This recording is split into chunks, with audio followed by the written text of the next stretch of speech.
Woo! Good afternoon, my friends. Oh my God, I haven't even adjusted my shit. There we go. It's good to see you guys. I hope everybody's doing well. Man, we got some stuff to go over. I haven't gone over any of it yet. I was gonna go live at 3, but I don't think anybody really knew that anyway. So but I was gonna go live at 3, and then I changed it because I figured I could go live earlier, because there's a lot of people that want to go over this. There's a lot of people I want to hear go over this. There's and I had my live set at 3, but then I took a nap and then I saw that Nurse Kim had her live set at 4. And then I was like, oh shit, I want to see Nurse Kim. And plus, I don't want our lives overlapping if I can help it. Sometimes it happens. It can't be helped. It is what it is. But I prefer to not do that if I can help it. Like me, like I was taking a nap. You know what I'm saying? Like I was taking a nap. Nurse Kim has a career, a husband, 2 kids, and she goes live when she can go live. And we all want to see Nurse Kim go live. And I don't want to put any of the people who might would rather see me than Nurse Kim, but still like Nurse Kim. And then they're like, I don't know what to do. Oh, should I stay with the glare? Should I go over to Nurse Kim? I don't like people being in that position. I don't like y'all choosing between mom and dad on the weekends. You know what I'm saying? So, I'm flexible. How flexible Nurse Kim is, I don't know, but it's safe to assume that I'm way more flexible than Nurse Kim is. So I decided to just move mine up to 1 p.m. And at 6 p.m., Mazamedia, because I was trying to think how to word this, like, because I'm like, he's not going to be talking about Karen Reed. He's not going to be talking about Turtle Boy. But he is doing a fundraiser for Turtle Boy. So at 6 p.m., Mazamedia will be doing a fundraiser for Turtle Boy. And listen, there's no rule that says that all we got to ever talk about is Karen Reed and Turtle Boy. I know this is the driving force that has brought us all together. I get it. But there's no rule that says that that's all we ever have to talk about. And Mazza is going to go over his top 25 movies. We all like movies. Most of us like movies. I like movies. And I'm really interested in hearing Mazza's top 10, 25 movies. And it's something he really loves. And so it's going to be a really chill thing. And I hope that that he manages to raise a lot of money for Turtle Boy's Defense Fund. I'm going to be really excited about watching that. So, and then of course, there's Turtle Boy Live at 9 p.m. as we can all look forward to. That's going to be juicy because he's going to go over the same things. The Michael Morrissey emails that finally dumped. And he also wrote an article that I might go over because, I just like to troll Krusty. And so we'll just go over. We'll probably go over that article just for the sake of just chiming in, for the fuck of it. Now,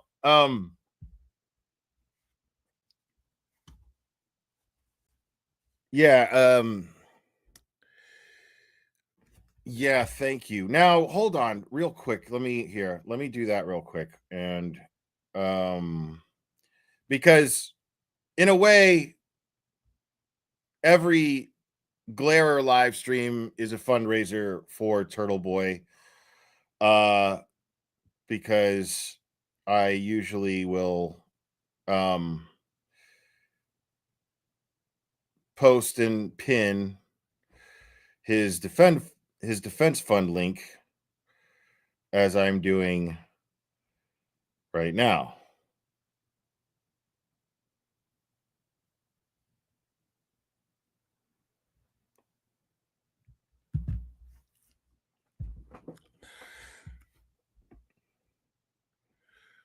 Now, One thing that's really getting on my nerves is the fact that you guys can't see your handles, that it's showing like your YouTube usernames and not your handles.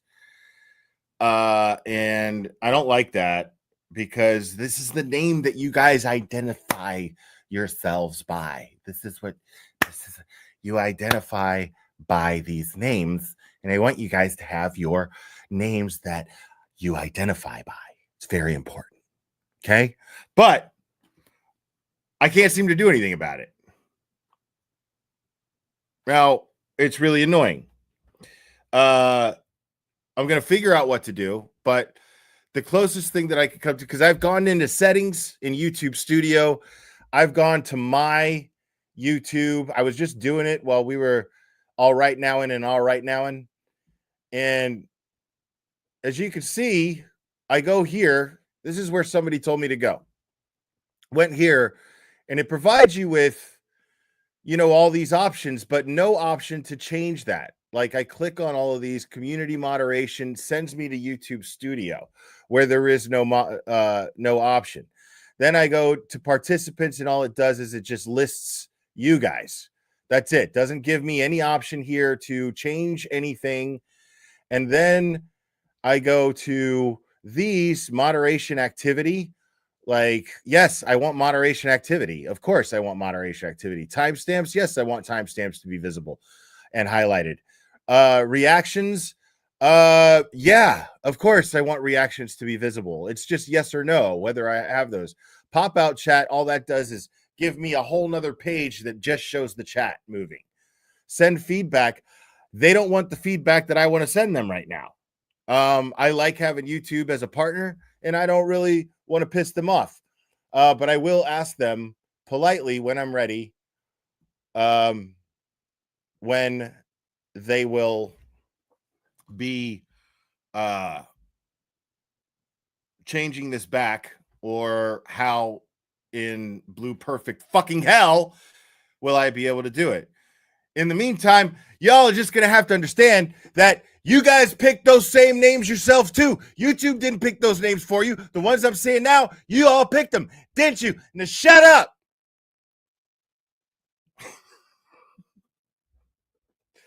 No, seriously though. Like, I know it sucks. I get it. It would annoy the shit out of me too. And it annoys me too because like I know you guys by your handles. I don't know who half of you motherfuckers are. You know what I mean? I don't know who half of you guys are. So I don't know what to do. It kind of sucks. So I want the shit changed back. So I'm sorry, guys. I do apologize, but I'm going to get to this. I'm going to get to the bottom of this one way or the other.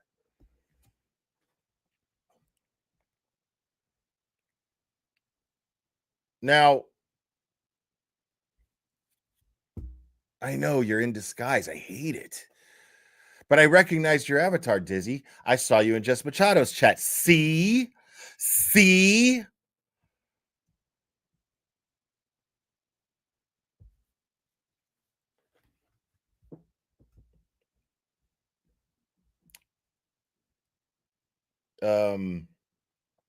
guys just want to dive into these Morrissey emails or what? Now, you know what I think we should do? I feel like we should go over Turtle Boy's article first, because I feel like that would be a good segue into the Morrissey emails.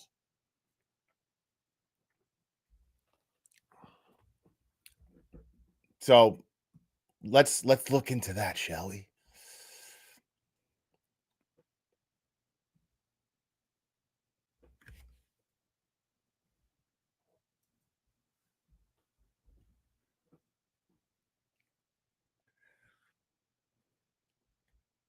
Okay, I'm gonna get back into this in a second. Because Yanetti's posting stuff about Morrissey's emails. We'll go over that in a bit. We'll go over that in a little bit.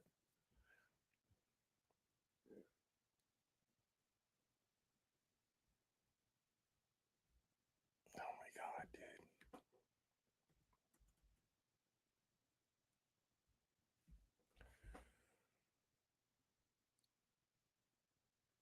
All right. So I saw that Aiden had posted something in regards to, but I can't find it right now.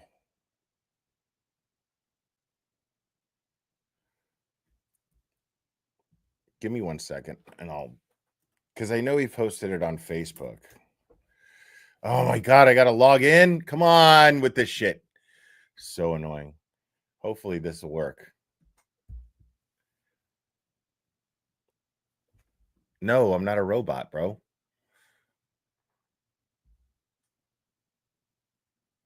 I've never been accused of being no damn robot. Shut up. Telling everybody shut up today.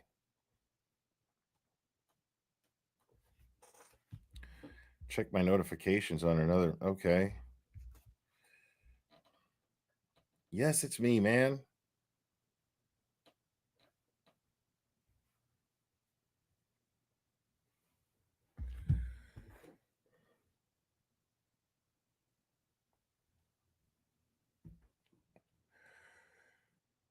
Yeah, like I reset my computer the other day and and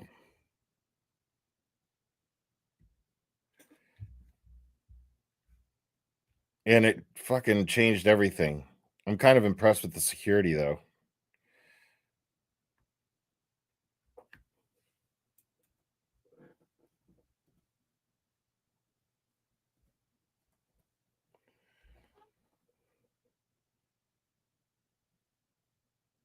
Oh man.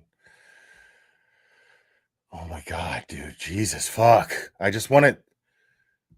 What?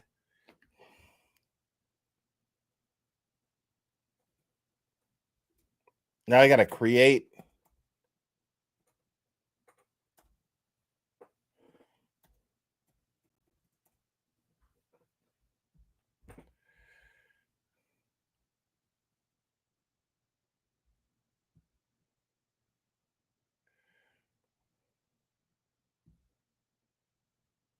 Oh my God, are you fucking kidding me, dude? I say I'm impressed with Facebook, and then it like I can't log into Facebook right now, which is really fucking annoying. I don't even like Facebook. Except for you guys watching right now.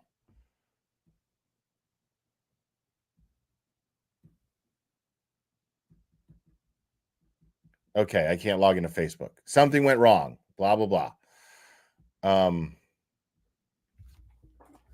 Okay. I'm not giving up on this because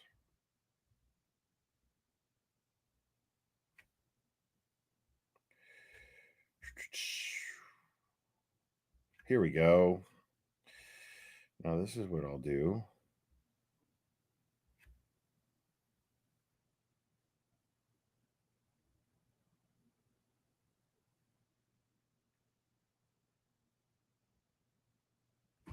God, it better not make me fucking log in. I'm sorry, guys. Give me 1 second here.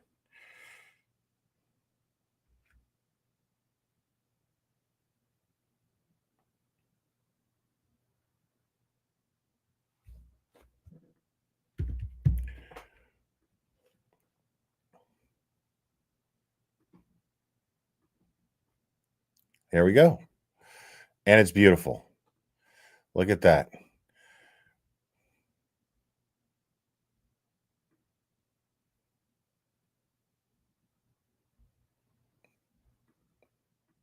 Amazing, guys. We did it. We fucking did it. Okay.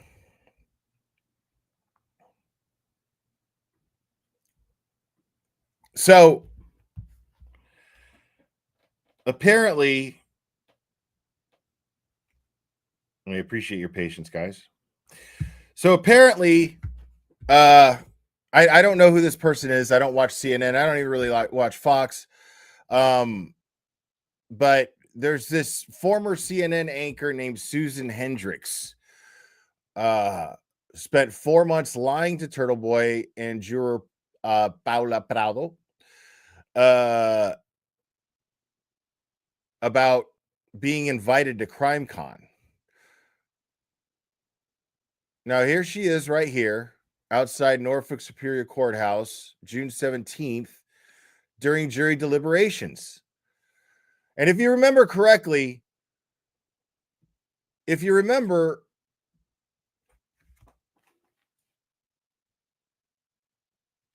Turtle Boy, because it's really funny to me. I have to make this observation because I'm never going to stop talking about this. I'm never going to stop talking about this because this is one of the observations that I'm completely and totally hyper focused on because I keep seeing it. And I like to watch it morph. And I feel like I've been calling it out in real time, which is what seems to be mainstream media's fear of Aiden Carney, aka Dr. Turtle Boy, Mr. Media. What seems to be fear. And it's really funny because I would be like, why are they avoiding this entire subject? Like, if you talk about the Turtle Boy aspect of what's going on, if you addressed if Boston 10 and Fox News, whoever, people are, and it's interesting because some of these people have had Bettero on as a guest, yet they never talk about the Bettero letters, right? And they never talk about, like, if this is true, that's such a point of conversation for a panel of lawyers to have on Fox News, is like, so this lawyer claims that, and we've had him here before, this lawyer claims that he has tons of evidence that they could prove, and they're planning on calling the special prosecutor that prosecuted Turtle Boy's case to the stand because they feel that they could prove collusion between the Norfolk County DA's office, the Massachusetts State Police, and a crazy ex-girlfriend. And a woman who's completely obsessed and unhinged at the moment and is totally dedicated all of her energy into taking him down, whatever that means. Right? So they could have been doing all this and it would have made for amazing news. It would have made for, oh shit, I am fucking invested. If one of them did that, if TMZ were like the only ones to do it, that would have been fucking great. They would have had exclusives. But it's really funny because all of these people, what's up, Drop Microdots? See, I call him Drop Microdots because it's how his fucking name is showing up in the chat. I always call him Microdots. Makes me mad. Sorry, guys. I'm going to get that fixed. Figured out. But this whole time, and I was calling it out, I'd be like, why are they avoiding all of this? It never made sense to me. Why are they avoiding this? Why are they avoiding the subject of Turtle Boy? And then finally dawned on me, well, they're afraid of him. They're afraid of him. I mean, what he represents is independent media. Independent media is the one threat to mainstream media. Because the thing is that mainstream media is this conglomerate that just fucking, it just spits out shit for consumers. They do, what do you call them?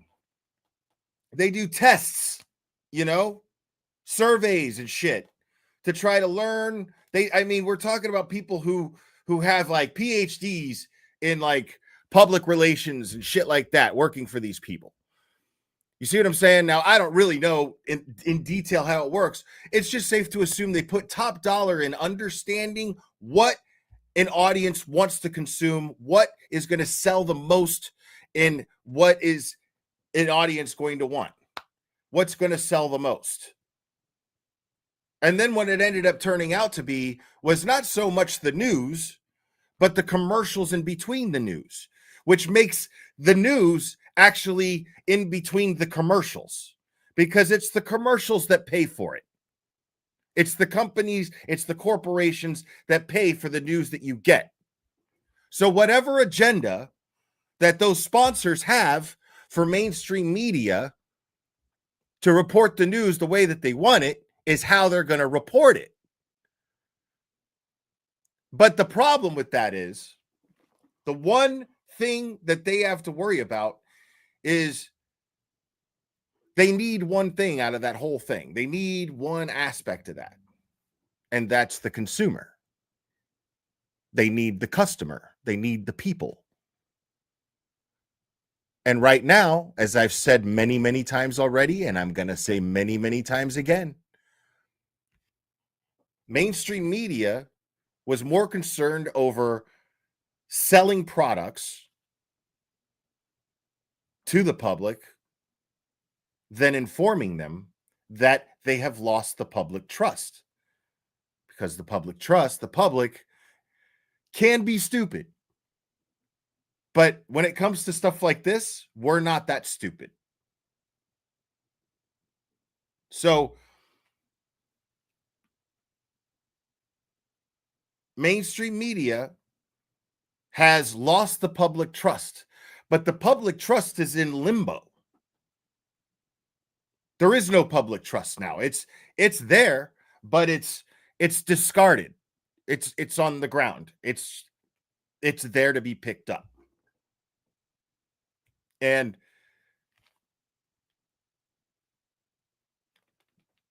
independent reporters, as unconventional as Aiden may be, he still produces results when it comes to reporting the truth. And he does so consistently. He does so on a constant basis. He keeps it pumping out. Now, he uses words like cunt and retard. Sure. So do I. And I'll be honest, I like Aiden. We're homies. But I'm supporting him mostly for selfish fucking reasons. My agenda is so that it's okay to say cunt and retard on mainstream media again. That's my goal. I want to see that happen. I want to see a day where you can say whatever the fuck you want on mainstream media. And the public is just going to be grateful to get the truth. That's what I want to see happen. And Aiden right now, is the best possibility for that to take place. Now, is it a long shot? To say the least. To say the least. But it's a spark. It's a spark. I'll take it. I'll take it.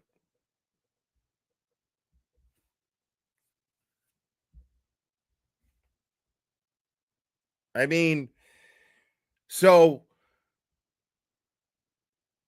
having said all that, and having said and having just described my observations throughout the Karen Reed ordeal up until the verdict, and I want to emphasize up until the verdict. When the verdict happened, this was happening left and right. And Aiden was getting interviewed by every mainstream media conglomerate out there. Everyone knew who he was. What that proved to me was exactly what I've been saying. It proved to me that everyone knew who he was. So it wasn't a lack of knowing, of having the information, why mainstream media didn't discuss the Turtle Boy case along with the Karen Reed case. They covered it, sure, but barely. They would be like, oh, Aiden Carney, the blogger named Turtle Boy, had court today. He's accused, blah, blah, blah, blah, blah, blah, blah, blah, blah. More updates to come. That's all they would do. Right? It's fascinating. But now, once the verdict is there, they all gravitated towards him. He got interviewed so many fucking times by mainstream media outlets, and rightfully so, right? But what that proved to me was it wasn't an accident that Nobody talked about him. Nobody invited him for interviews. Nobody invited him to collab as on a panel to discuss the case, even though he was the one providing all of the information and first.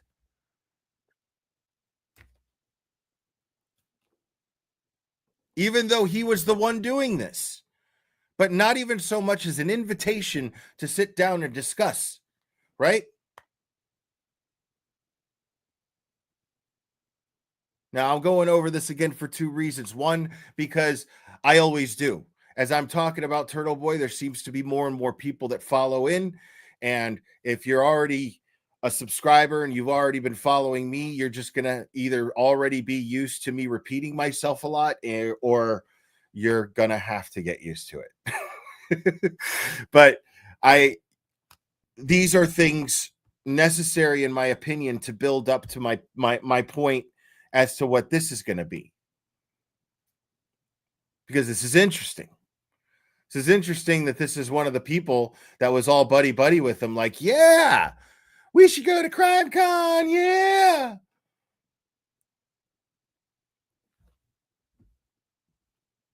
Now let's see what the article has to say. But this was interesting because when that happened, like I said, everyone gravitated to him. At one point, Aiden fucking felt, I mean, he was feeling that shit. Like, that was one of my favorite things to see, because all I could imagine, one of the things that just kept overwhelming me was how happy Aiden must be. How good this must be for Aiden. Of course, by default, I'm thinking about Karen and her family and her defense team, of course. But I kept thinking about how validating this must be for Aiden. And all that acquittal did was prove that he was right. How much of the results of his investigations were used to prove that there's something very, very shady with the McAlberts, and that there's reason to look. I mean, Turtle Boy is the reason why we need to be looking at inside 34 Fairview. I'm not giving Scanlon that shit. Fuck him. I'm not giving him that shit. I'm giving that to Turtle Boy.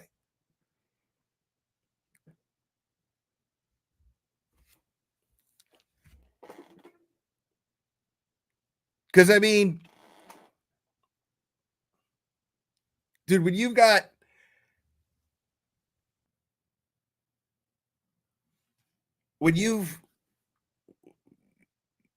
finally hear that acquittal, you're facing jail time. These people are trying to shut you up. They're gaslighting you. There are people gaslighting you to a level that are like, you're just doing this out of ego, man. You're a piece of shit. That's going to fucking plant a little seed in the back of your head. It's just a question of whether you're going to let that tree grow. Strong people don't let that happen. Sometimes strong people do. Sometimes strong people are strong in other aspects, but they let that shit get to them. And that's perfectly understandable. But this guy, for years, has had people sitting there telling him all over the internet, dude, you're a piece of shit. You're going to prison. You're doing this all for the wrong reasons. You're doing this for you. You don't give a fuck about anybody. You don't give a fuck about your kids. You don't give a fuck about your family. Blah, blah, blah, blah, blah. So do you imagine when he heard that verdict, the relief he felt? Because that's going to make that question go, am I a piece of shit? Am I not giving a shit? Am I not considering the people in my life that matter to me? Am I going through that? What the fuck? But you turn it off. You go, I can't afford. No, dude. The fucking facts dictate the facts, bro. Like, that's it. No. Fuck you. And we all did that to some degree, but nowhere near the level that he had to do it. But we all did this. We all suffered from this gaslighting. But nobody to the degree that Aiden has. So to have that happen, and then to have everyone in mainstream media know it, because they wouldn't have came up to him one by one to get an interview from him, to get a statement from him. None of them would have done it if they didn't know this already.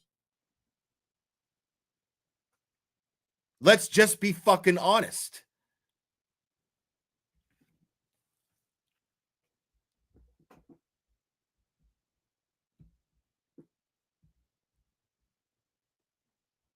Is this a... No, it's not. Okay. So Aiden writes... Hold on, let me get a drinky drink. My Monster and my water.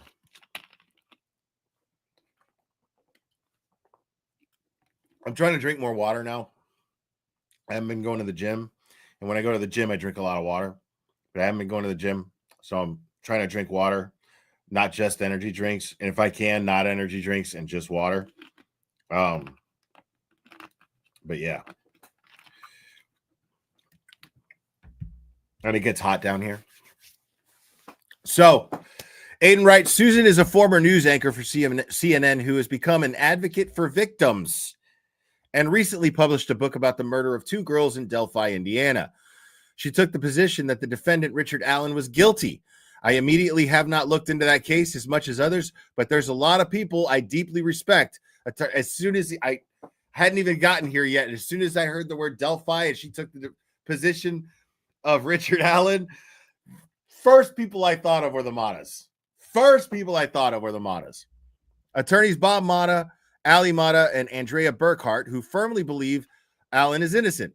After the girls were murdered in 2017, Allen, an unassuming CVS employee with no history of violence, voluntarily went to police to offer his help. He told them that he was in the woods where they were found on the day they were killed. 5 years later, without any new evidence, they arrested him and put him in solitary confinement, at which point he suddenly decided to confess the murders to prison employees and his wife. Here, let me do this real quick. And here's the link to the article. I'm dropping it in the chat. I don't know if it's too big to send or what, but it should be okay. No, never mind. It's too large of a file to send. Sorry about that. Let me remove those.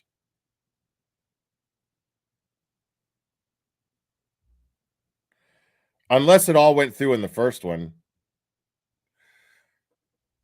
But whatever. 5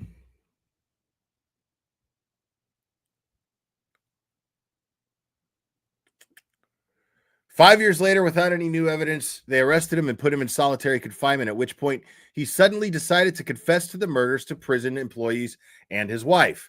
Wow.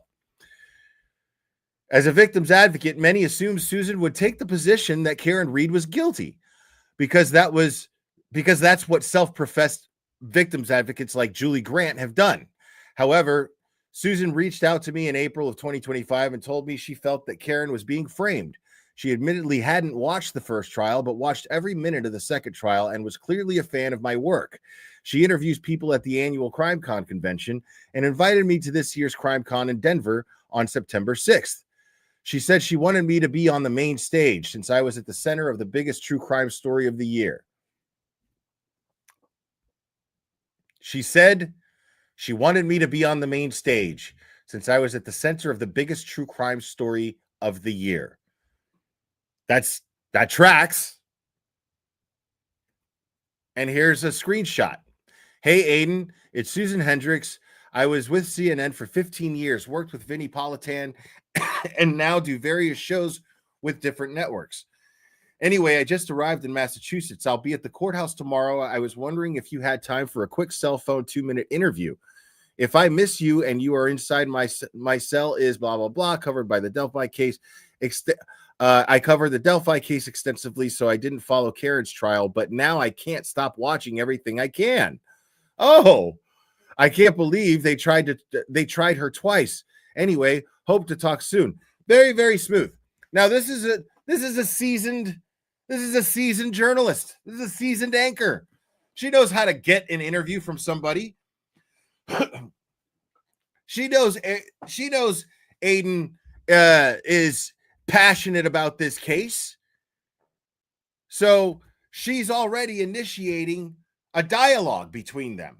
It's a very slick way to do it. She wants an interview, and she's hoping that he prioritizes her, and she sells it by going, "Oh my God, I don't really know shit about the case, but they tried her twice. I can't believe it. Oh my God!" Exclamation points. Right?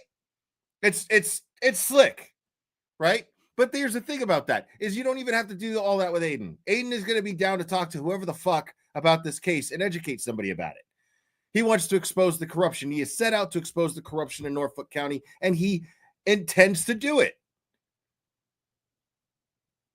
And if you are effectively and genuinely hoping to effectively pull this off, then yes, you're going to take every ear willing to listen.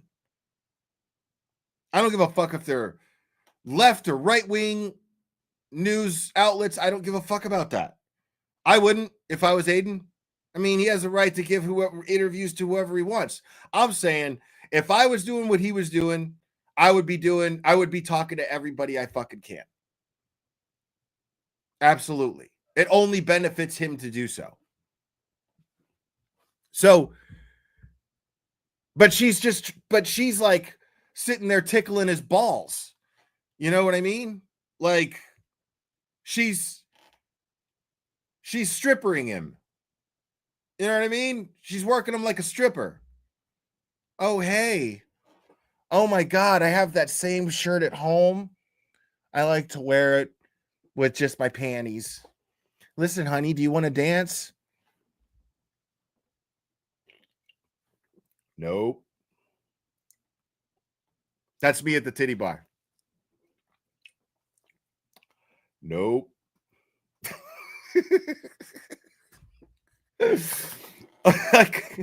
Of course, I'm too old for that shit now. Like, I went one time kind of recently, and I was like, fuck am I doing here? Like, I had never been, aside from the company that I was with when I went, I had never been more bored. It was ridiculous. But that's what she's doing. That's exactly what she's doing. She's trying to work him like a fucking stripper. You know? Like, you don't even have to do that.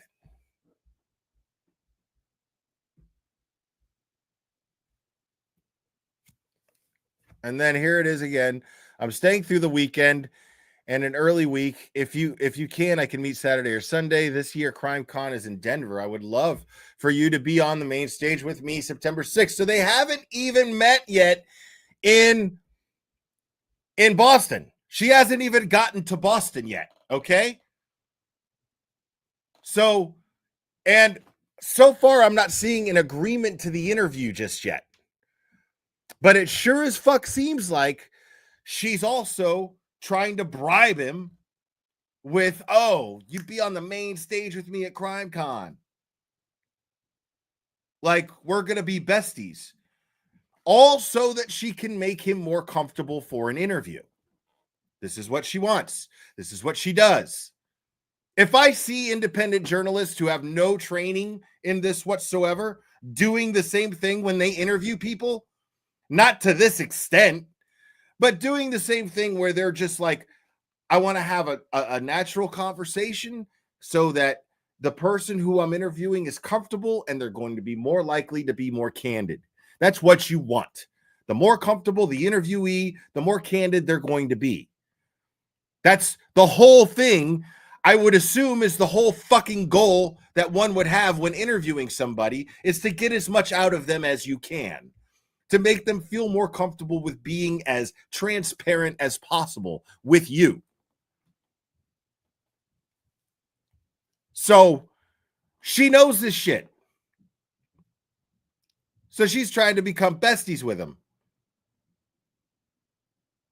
throwing around her little CNN title, going, oh, we can hang out at CrimeCon together. But she hasn't even, I think it's notable that that it doesn't seem as though Aiden had even agreed to this interview yet. And she's throwing that in there.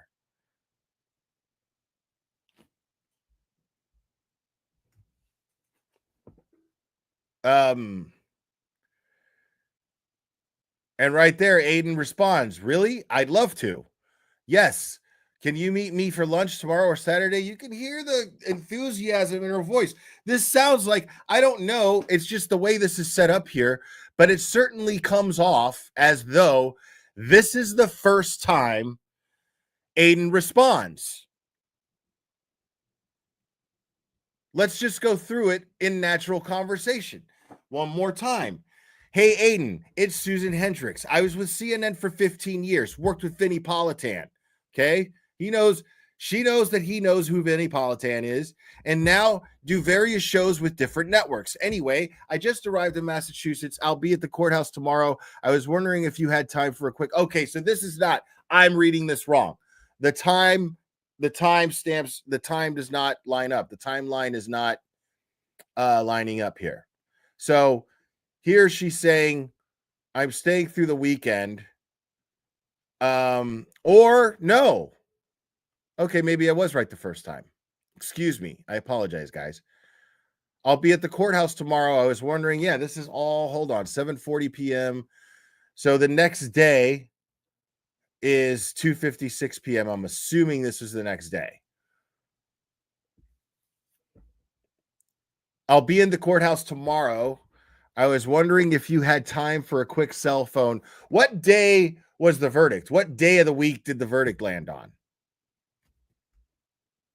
Does anybody know? Was it like a Thursday? Was it a Thursday, right? I feel like it was a Thursday.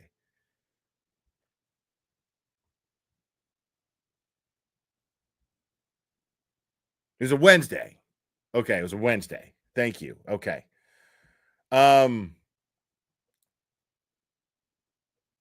But I don't know what day this is, because she surely didn't know that there was going to be a verdict yet, but she probably so "I'll be in the courthouse tomorrow. I was wondering if you had time for a quick cell phone 2-minute interview. If I miss you and you are inside, my cell is blah blah blah. Covered the Delphi case extensively, so I didn't follow Karen's first trial, but now I can't stop watching everything I can." Right now, right at the verdict. "I can't believe they tried her twice. Anyway, hope to talk soon, Susan." Okay, so that's the day before June 19th. And then, and what's funny is I'm sitting here going through all this bullshit to try to figure it out, and I bet you anything that Aiden explains it after I get through trying to break down and Scooby-Doo this text thread, which is fucking stupid. I bet you anything as I keep reading, Aiden's gonna break it down. So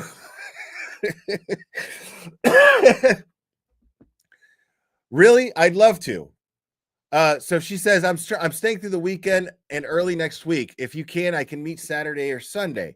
This year, CrimeCon is in Denver. I would love for you to be on the main stage with me September 6th. Really, I'd love to. Yes. Can you meet me for lunch tomorrow or Sunday? I probably could tomorrow after my kid's soccer game. Okay. Let me know what time and place. It's on me. Of course it is. Who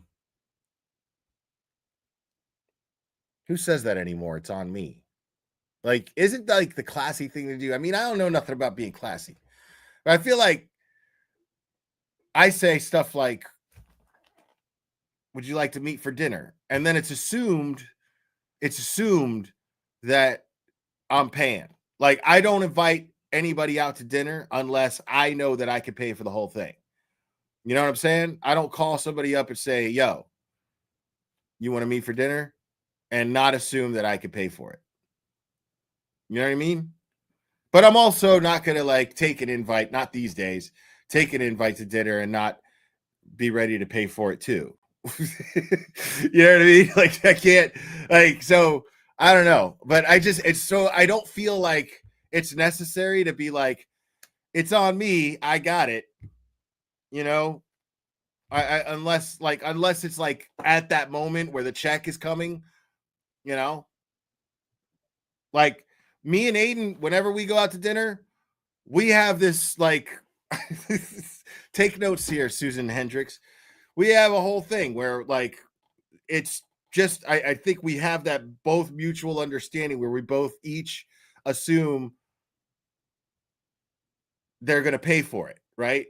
And so like, it's gotten to a point where I will secretly tell the waiter, hey, bring me the check, bring it to me.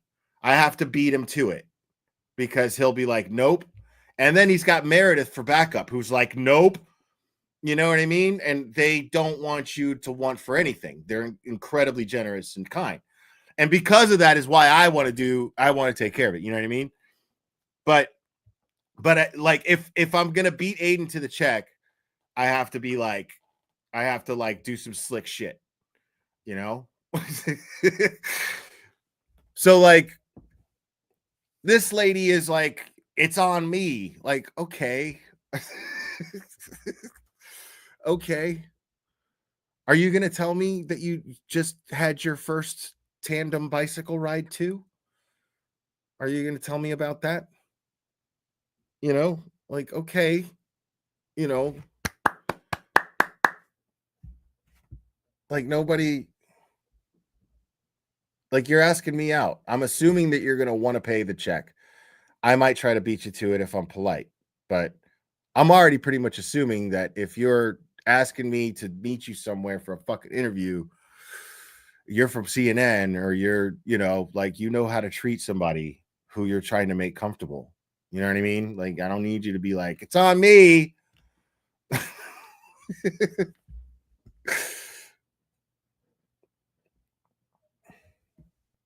Afterwards, I would imagine that the street. Oh my God, this is a 32-minute long interview. Do we want to watch that? Do we want to watch that? Hold on a second.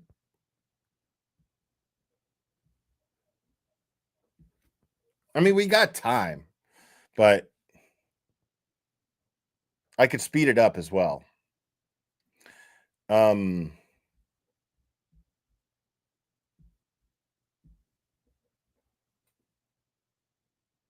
right. Looks like it's poll time.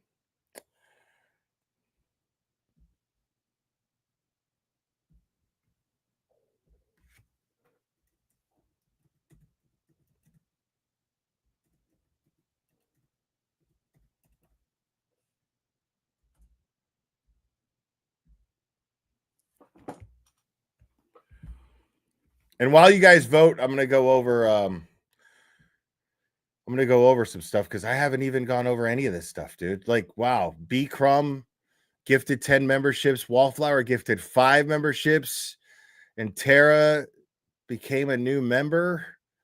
Wow, dude. Thank you guys so much. That's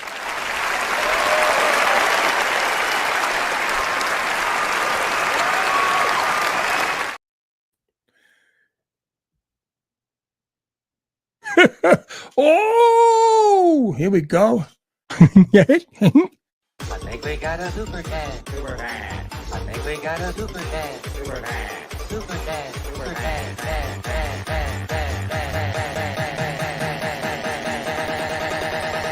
I think we got a super cat. How dare you?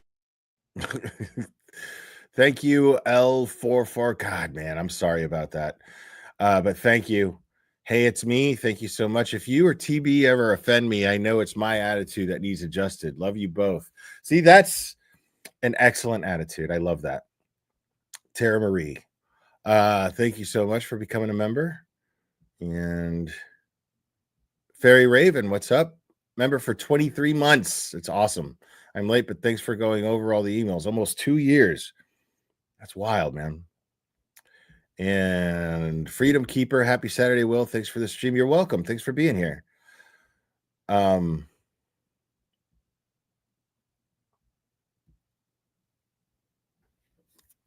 So all right, 62% of you want me to go over this interview. I'll speed it up a little so we don't spend too much time on it. Because the thing is, keep in mind when you vote, now listen, when you vote, keep in mind, I'm going to have thoughts on certain things and I'm going to pause it and I'm going to talk. So that's up to you. I'll give you guys another second to vote.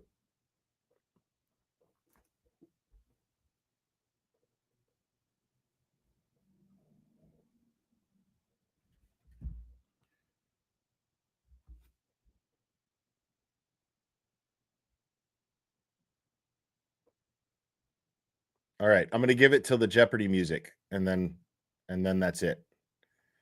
All right.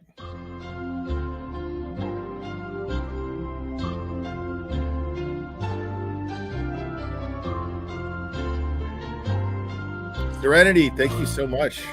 Appreciate you.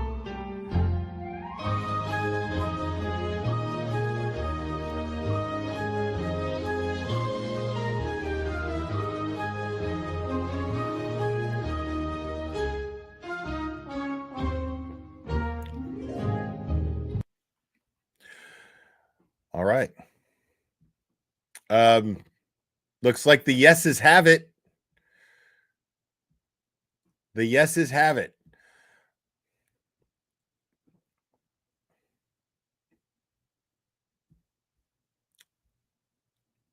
Are just going to be filled with Karen Reed supporters, and then I'm going to come out of those stairs, and it's just going to be the greatest feeling in the world because it will finally be over.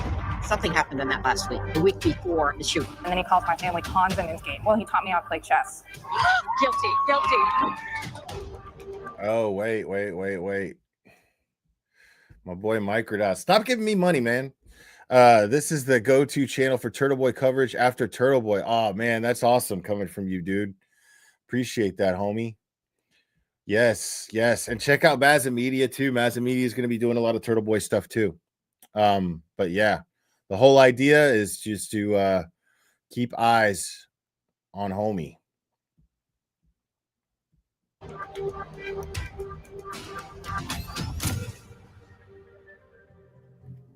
Welcome to Headline Crime. I'm Susan Hendricks. The name Karen Reed is a name that most people know. John O'Keefe was found dead in a fellow police officer's yard in the snow 2 years ago. Police say Karen Reed ran him over and left him there to die. But it's become synonymous with Turtle Boy. Aidan Kearney, also known as Turtle Boy, you have published more than 300 articles on Reed's case. Your YouTube channel gets millions of views. You've been invested in this story from the beginning. Normally, I'm pretty skeptical of conspiracies and cover-ups and whatnot, but the evidence in this was undeniable. I've never seen anything like it. Kearney is charged with intimidating witnesses, and prosecutors hope to show Reed was collaborating with him. Blocker was also asked whether Aidan Kearney, the blogger known as Turtle Boy, pressured him to testify a certain way by writing articles about his personal life. Was the online blogger threatening or saying that he would expose you and tell personal things about you if you weren't helpful? He was not threatening. There was no threats. It's just a complete lie. He was never recorded. What you saw in that courtroom was pathetic. As a reminder, it was Turtle Boy who was sent to jail over this whole, literally all he did was have a peaceful protest. He was outside people's houses. He wasn't on their property. How did you first hear of Karen Reed, and when did you become invested? Long time. We call ourselves Turtle Riders. We follow man. AKA Turtle Boy. Scott McGinnis, y'all. Turtle Boy. This is the story of one woman alone, facing down some of the most powerful and well-protected people in the state who sought to destroy her life and exonerate herself.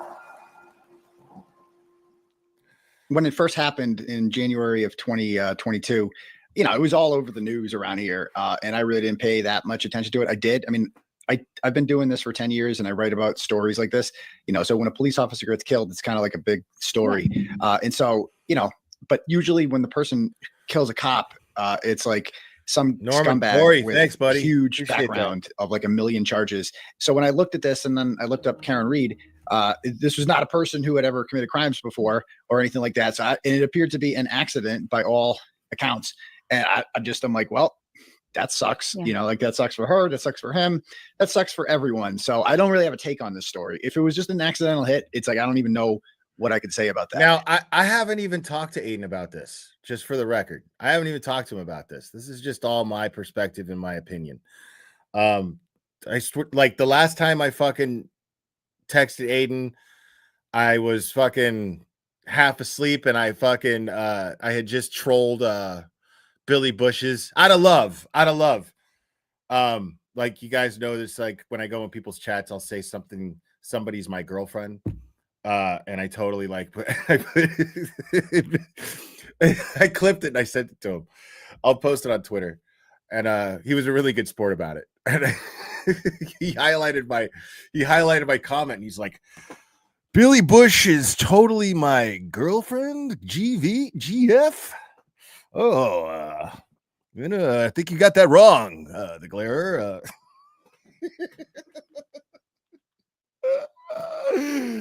Oh my God, dude. It was so worth it. And I clipped it and I sent it to him and he just like laughed at it, you know. That's it. Like we don't talk about this shit. Never do. But so I forgot about it, you know, memory hold it. And 15 months later, I was alerted by a couple people. I saw a couple blurbs in the media, something about a Google search, and you know, this case involving a woman who hit the cop. I didn't even remember the name Karen Reed, and so if you had told me the name Karen Reed, I wouldn't even know who that was. Yeah, and so you know, I saw it, and I was just busy on April 12th when I first read about it. I didn't get around to it, and then this guy Brian Johnson, he's a former Duxbury cop, and John O'Keefe used to work as a cop in Duxbury, and he sent me this filing from the case, a 92-page affidavit that Alan Jackson had written in a recent motion that outlined the entire story and why they thought that Karen Reed was framed. And it wasn't just baseless allegations. Like everything that he said in this affidavit came with receipts. Aiden's been on Defense Diaries before. I'm almost sure of it. And I think he's been on Andrea Burkhardt as well. Yeah, he covered a lot in that horror tour, man. Like you went on everybody's channel. You went on everybody's. That was awesome. You know, John's Apple Health data, Jennifer McCabe's call log, Jennifer McCabe's Google search history, Jennifer McCabe's Apple Healthcare data, Apple Health data. See, the thing is Aiden wants everyone to know the facts of this case. He's going to use an opportunity like being on this CNN anchor's show or whatever, whoever she works for now. He's going to take advantage of that. And he's going to use the platform that he's on to educate people on the facts of the case. That's what he's doing. That's what he has decided his job is.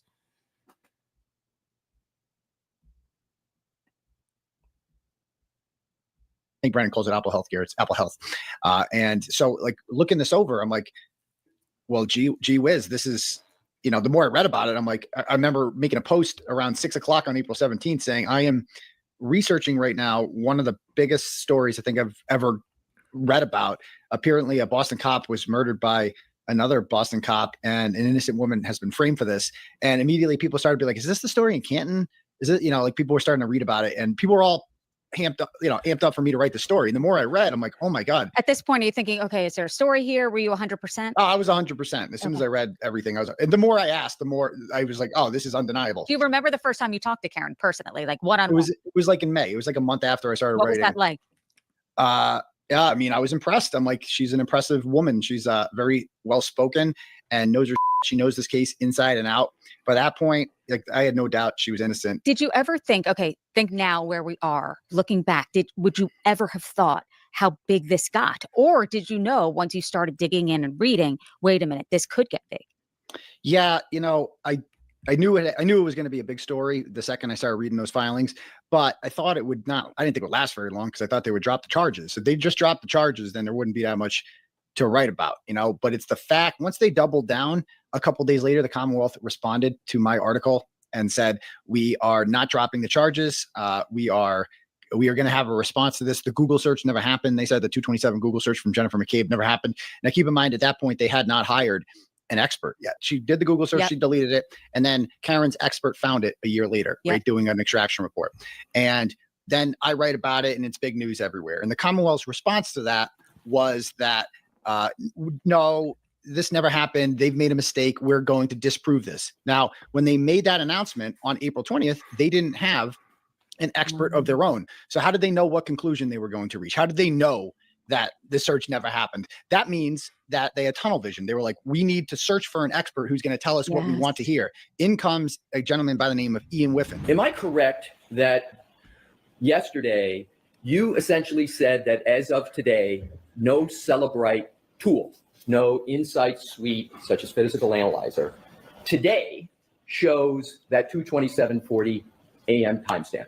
Correct. If you use any version from the last approximately year, that timestamp won't show up. It won't show up as you sit here today. Correct. But that's not always been the case. Correct. With regard to Celebrite forensic tools, correct? Correct.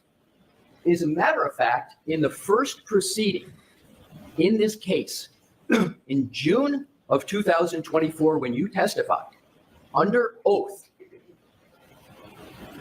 The situation with the forensic tools was Celebrite Forensics Insights did not show the 2:27:40 a.m. timestamp, but another version of Physical Analyzer did show it, correct? Correct.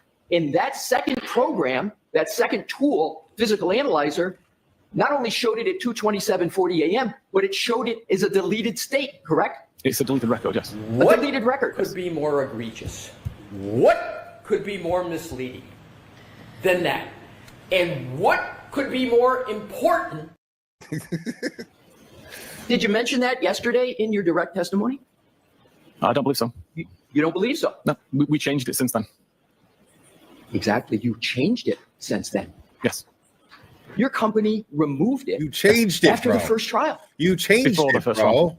Well, you removed it from one tool before the first trial. He's a former Calgary police officer who, works for Cellbrite, and he had testified that basically they get to decide at Cellbrite. They're a software extraction company, so they get to decide what comes up in reports and what doesn't. And so, in their latest update of their software program, they made sure that Google search of 227 does not appear in the extraction report. It's like getting rid of a bloody knife. Right. The digital equivalent of that. They Cellbrite just got rid of it. Now, why would Cellbrite do that? They're not in on the conspiracy, right? They have no whatever. So why would they do that? Well, Cellbrite makes hundreds of thousands of dollars a year from the district attorney's office because they use them to extract stuff from cell phones for cases. Like usually it's the Commonwealth who's using Cellbrite to prove that Google searches happened to incriminate people, like a guy named Brian Walsh, who is currently in jail for murdering his wife.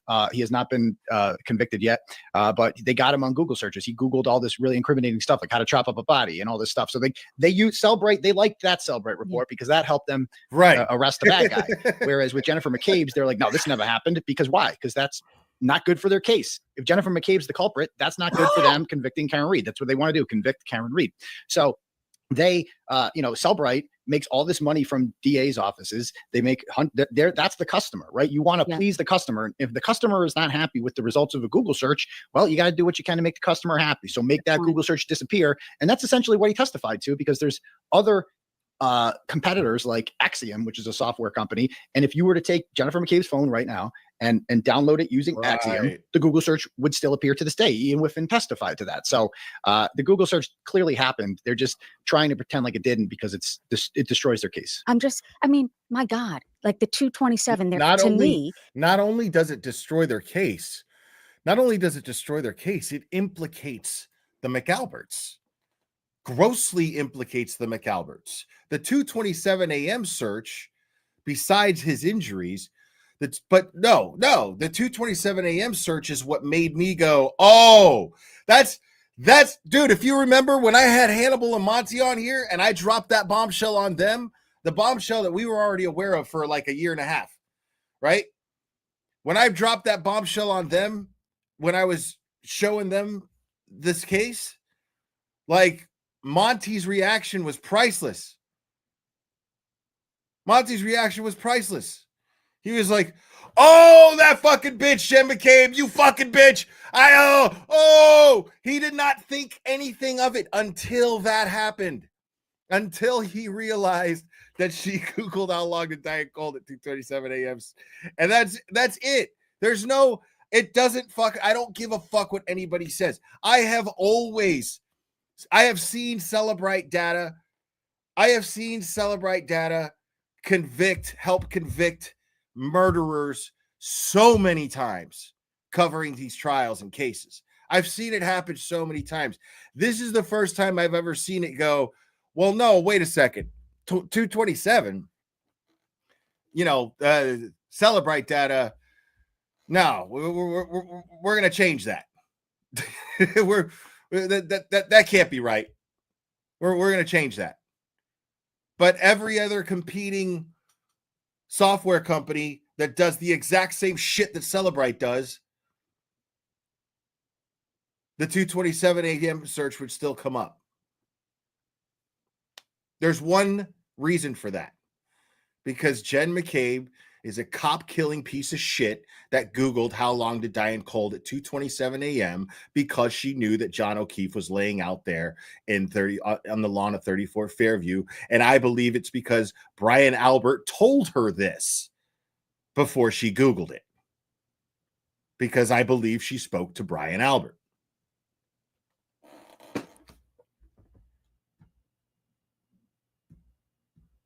I didn't watch the first trial. I had heard of your name, but not much. I connected it with Karen Reed, and that was it. But the house you're in front of right now, I've been to twice now, and the house at the center of this, and seeing the lawn where it was, and seeing the windows.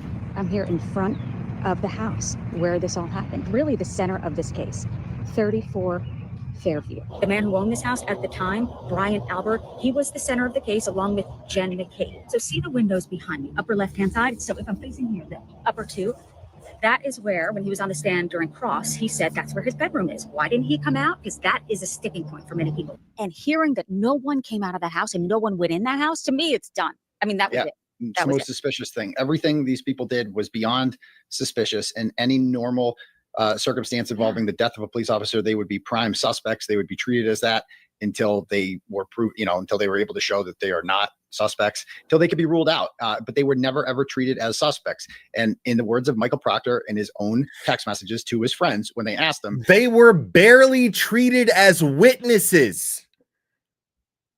Not only were they not treated as suspects, they were barely treated as witnesses, despite all of the evidence and all of the suspicious behavior, all of the evidence that pointed towards you need to be looking inside 34 Fairview. They did everything they could to avoid looking inside 34 Fairview. Is the homeowner going to catch any? His response was, nope, he's Boston police. Yes. So he's not going to catch any shit for the dead cop on his lawn. And you're right. When you go to that house, I've been a million times, obviously. It's a different perspective. It's like, it's very small. Yeah. It's a very small front lawn, probably only 30 or 40 feet, maybe 50 feet tops from the flat. Flat. Yeah, I heard you say flat. that you're trying to say like up the hill, down the hill. There are no hills. There's no hills. It's a very flat part of town. And, there's no way that a man could be hit by a woman, spinning her tires going 24 miles an hour. Headline crime, whatever that is. If I'm guessing, I'm assuming that she went independent herself. She wrote a book, right? She wrote a book on the Delphi thing, claiming Richard Allen was guilty, right? And she went independent, which reinforces my point as to why she's even providing an interview to the public with Dr. Turtleboy here, Mr. Media. Why is she doing that? Well, because she doesn't have some executive hanging over and breathing down her neck saying, no, this guy poses a threat. We don't want to give this guy any publicity. This guy's our biggest competitor. He may not even know it, but he's our biggest competitor. But he knows it. He knows it. Oh, thanks, homie. Mazin knows what's up. In reverse and then taken off. Like that would be a collision. That would be noise. The taillight shatters into 47 pieces, they say, and destroys his arm. Like that's his explanation for the arm. And so you would hear that. People like Jennifer McCabe and Matt McCabe, you're going to see he's going to testify the same thing, is they both testified they were constantly looking out the window, yet they somehow missed this. And then when they all left, they all drove directly by the flagpole. And you know what's funny is like, that's why I respect Justice Serve TV, Michael Bryant, Linda Kenny Bodden. Like, they're, in my opinion, two of the most qualified people, the most credible people to be having a true crime YouTube channel, because of their experience. Like, they just know what the fuck they're doing. And so, like, I'm all for this lady going independent, but I got to admit, it annoys me to see her doing better than Justice Serve TV. I don't like that shit, because I feel like Justice Serve TV has earned it. It's not because I like them more and I think they deserve it. Nobody deserves shit, but they've earned it. Right where the body was found, and not there was 8 people that drove by there. Not a single one of them saw a dead body lying on the front lawn. If there's doubt that Jennifer McCabe might have done that Google search, that's all they need. It's just like, she might have done this Google search. If she might have done that Google search, that means that there's a conspiracy here, which means Karen Read is not guilty. Like, there's no other way around it. So absolutely. And I think, I really do think that some cases you can look into and say, oh, they're shades of gray. This to me is black and white. You Google searched the phrase "hustling to die in cold." Yes or no? Yes. On January 29th, correct? Yes. Any other information would still be on your phone ending in 5421, correct? Like, you got to listen to that language too. Susan Hendricks is sitting here saying, to me, it's black and white. To all of us, it's black and white, right? But it's interesting how on court TV, Vinnie Politan wasn't allowed to say that it was black and white, but Julie Grant could say that it was black and white in the opposing opinion, where it's black and white in the opposite. But she's saying, oh, it's plain as day that she's guilty. What? What does that tell you? Because again, if she was on CNN, she wouldn't be able to sit here and go, to me, it's black and white. She wouldn't be allowed to do that. How do I know this? Because, I mean, I don't know it for a fact, but everything indicates to me that you can't, because I've never seen any mainstream media anchor go, oh, to me, it's black and white. She's innocent. You know, I mean,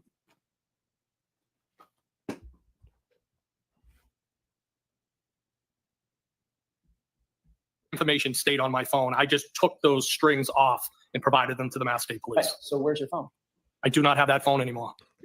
You destroyed that phone, haven't you? No, I threw the phone away. Well, that's destroying the phone, isn't it? I will never, ever, ever get sick of watching Alan Jackson cross-examine Brian Higgins. I'll never get sick of it. I had every right to do that. I didn't ask you about your rights. I asked you what you did. Objection. Sustained. You destroyed the phone by removing the SIM card. Correct? Objection. Sustained. Did you do that? Did you pull the SIM card out? Objection. Did you pull the SIM card out of your phone? Your Honor, to the best of my recollection, if I did take the SIM card out, I would have when I threw it away, if I was going to take it out, I would break it or cut it. But I did not wipe the phone. I did not take anything else off it. But if I was going to throw the phone away, that's what I would have done. And your explanation is that you and Nicole and Chloe, the German Shepherd, all slept through the entirety of that commotion on your front lawn. Yes. To be clear, you are a trained first responder. Yes. Liz gifted a membership. Yet during that Thank you entire so event, much. after you were awakened, all that chaos on your front lawn, you never came out of your house to assist or investigate in any manner whatsoever, did you, Mr. Albert? Once I was awakened? Correct. No. Yeah, that's the same feeling that I had on April 17th, 2023, reading this. Was just like, oh, it's just a weird feeling. Like, oh my God, this Like is that really real. exists? This- Right. Yeah, like this exists. You're like, holy, you're like, oh my God, it's scary. And then, like I said, when I kind of blew it up and put a major spotlight on it, and I'm like, well, now they have to drop the charges because too many people are outraged about this, right? It's a horrible look for them. And They they can't double possibly, down? they double down. Not only did they double down, they arrested me. You know, they 6 months later, I'm arrested at my kid's bus stop because I went up, like I didn't stop. Like I went up to Jennifer McCabe at her kid's lacrosse game. She's in the stands in like the top row. I knew she'd be there. So I go up to her filming it. And I ask her, why'd you Google that at 2:27? Why'd you do that, Miss McCabe? Okay. Do you think that's funny? How long did I? I see Sleuthy Goosey in the chat. Sleuthy, I would imagine, is not a fan of Susan Hendricks, considering that we just saw Aiden wrote that she wrote a book against Richard Allen claiming that he's guilty. I'm guessing Sleuthy's aware of her. So we're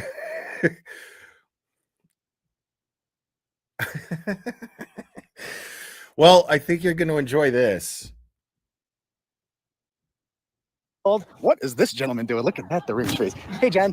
Do you regret that at all in hindsight? Or are you like, Well, you know, I could have done without the arrest. Tonight, the well-known blogger will not be going What's up, the home, trial instead channel? heading to the House of Corrections. This is the moment the blogger known as Turtle Boy walked out of the courthouse in shackles. I am going up to these people, asking them the questions that no other reporters are asking, making them feel uncomfortable. Too bad you're involved in a criminal conspiracy to murder, and then you have an innocent woman being framed for it. This requires all hands on deck journalism, activism.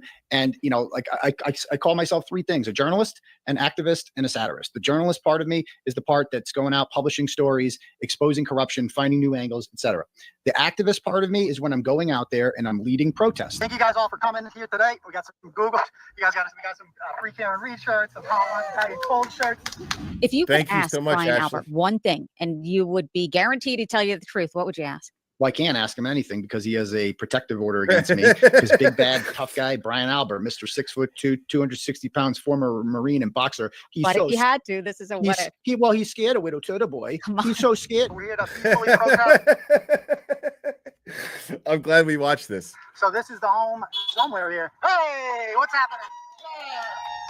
Oh, I don't want to say something here that gets me, because they are constantly looking to jam me up. All right. So well, I have something I want to to ask him. What the happened inside that you're so that you're willing to take your whole family down? What happened? And if it was an accident, why not call someone immediately? Accidents happen. What happened? Yeah, I mean, I guess that would be, if I was allowed to talk to Brian Albert, I would say. See, he's very careful about what's going on here. She's trying to get him to be like, what would you say to him? Like, and trying to start some WWE promo bullshit where Turtle Boy looks at the camera and goes, I would tell Brian Albert that if he was such a tough guy, he would summon the strengths of all the planets aligning. Like, no, dude, like, that's not what he's like. No, I got a fucking protective order against him, and I'm just gonna say that it makes no sense that he has a fucking protective order against me, and he did so in a funny way, like in a way that's better than what she was fucking going for. Yeah, no, I mean, I don't know if she was deliberately trying to get him jammed up, Sleuthy, but I think she was trying to get him to she was trying to get some rowdy, loud Turtle Boy and get him going so it gets clipped and her video goes viral and blah, blah, blah. I think that's all she was going for there. It was a nice try, but Turtle Boy wasn't going to fall for it. He was just like, no, he can't. And then when she even tries to like push it and say, well, I would say this and this and this and this. And he's like, okay, well, yeah, that's pretty much what I would say if I didn't have a witness intimidation charge against me and they were constantly trying to get me fucking locked up. Like, she just didn't seem to like give a fuck about that. I would ask him, like, why didn't you guys just say it was an accident, whatever happened? Because I'm sure it was. Like, I don't think for one second that they lured him over there with the idea of murdering him and then throwing him on the front lawn. That's not what you do. I mean, these people don't want to, they certainly wouldn't do it in front of the women and like Jennifer McCabe. They're not going to do that there. So what I think happened most likely is he went there, he walked into the house and a fight started, and a fight got out of control. Something kind of like 1 in a million happened. Like, his head got hit at the wrong angle. Maybe he fell down, hit it on a stair. That's what I think happened. He fell down and hit his head on a stair, caused that laceration in the back of his head. If you hit yourself at the right angle like that, you can knock yourself out. And I think that's what happened. He was unconscious, bleeding out everywhere. And the dog had bitten him at some point in the struggle because he's got dog bites all over his arms. And I think that, they were just like, what do we do? Do you think that they initially were going to say, okay, Karen Reed did this, or was it when she called Jen? All right. To say, yeah, hey, I think they now, were just like, I want to like, manage maybe time she did here, it. guys. So we're going to move on from this because this is all stuff we already know. We just wanted to get an idea of Susan Hendricks here, since this article is all about Susan Hendricks, lest we forget. So, Aiden goes on to say, Susan seemed legit. I had never heard of CrimeCon before, but after looking into it, seemed like a good professional opportunity. Apparently, people pay hundreds of dollars. Hold on. Sorry, your chat's fucking killing me.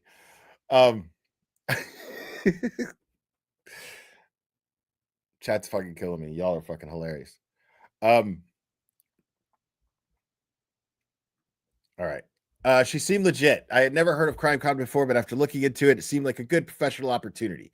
Apparently, people pay hundreds of dollars to go to this thing and meet attorneys, journalists, victims' families, and true crime commentators. Susan told me that they would be flying me out there, putting me up in a hotel, and they were so excited to have the guy on the main stage who helped spawn this biggest social media movement, or the biggest social movement in the country, that ended with the acquittal of a framed woman. On April 29th, Susan told me that she had spoken with CrimeCon and that I would be on the main stage on Saturday. Wow. So she even said that it was already arranged. Like, so here's the text thread right here. I'll enlarge it so you guys can see. Hi, I'm flying back to Atlanta on the plane now. I'd love to have you on my show, Headline Crime, on Friday. I also spoke to CrimeCon. We could be on the main stage Saturday. Call me tomorrow when you can. Okay, when's good? Anytime after 11 a.m. Oh my God, that cross. Holy shit. And I guess she's talking about a cross-examination. What's the best email to send you a link? And there's his email. Then he goes on to say, we had many conversations on the phone and she appeared to be a big supporter of my work.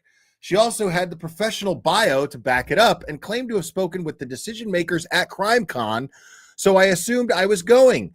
This is during the school year, so I made arrangements for childcare, but kept it a secret because Susan told me that CrimeCon wanted me to make the big announcement themselves, or wanted to make the big announcement themselves. In the meantime, we continued to talk as the trial progressed, making fun of the anti-Karen Reed trolls who were attacking her for the crime of supporting Turtle Boy and Karen Reed, which is always fun.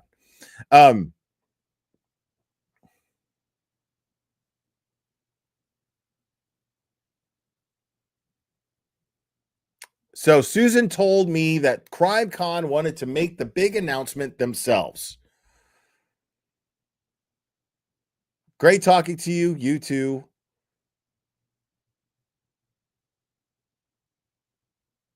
Oh, shit. Look.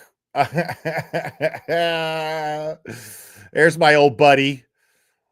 Now, this is fun. I haven't read this yet, but that's K. Marie, a.k.a. the Critical K, who I like to refer to as Canceled Karen, who has sunk to absolutely nothing. And I take full credit for driving her there without ever having to report her once. Without ever having to report this woman or do anything to try to take her channel down. She lost 2 channels because she was that much of a piece of shit. Got sued for $10 million for harassing a victim. And she got ordered to pay $100,000 or $500,000, excuse me, $500,000, which she's never going to come up with. She doesn't have any money. And she, as I've been made aware of in a past live stream recently, that now she's resorted to only doing streams that are available through Facebook and Kiwi Farms. Like, it's like hidden. She's resorted to just like doing streams for the diehard loser shitbags that will always support her because they are too retarded to make up their own minds and think for themselves. And this is a very, very small number of people that are this stupid. Okay. And I take full credit for driving her to this point. I trolled her and trolled her and trolled her until she just couldn't handle it anymore. And now she's gone. She is the equivalent to an amoeba. She is YouTube. She is social media amoeba now. Slime. She's social media algae. Suckerfish food is what she is. And so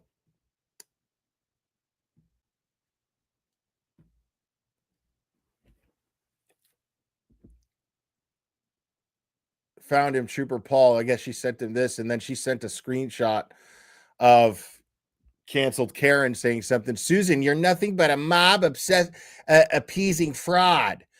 Only since the OJ trial have I seen so many TV personalities attack, criticize, and Monday morning quarterback witnesses while using kid gloves with the defendant.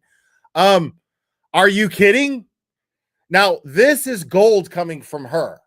This statement is gold coming from her, considering that she was kicked off of YouTube twice and sued for $10 million for doing exactly what she's accusing Susan Hendricks of doing. It's beautiful. It's the funniest goddamn thing I've ever heard in my life.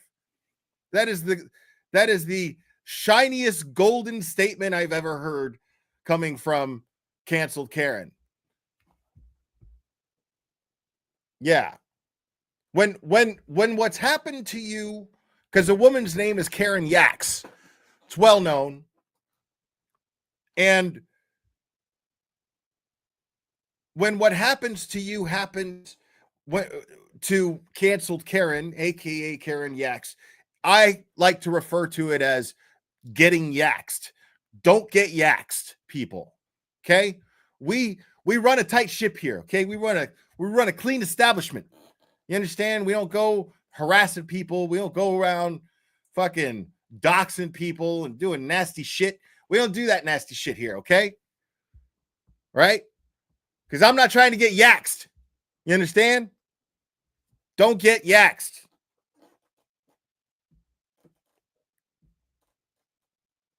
Hashtag good times. Oh, and so this is where Aiden chimes in to educate her a little bit on our old friend canceled Karen, and shows this article that explains everything. It's a fun article, but we're not going to get into that right now.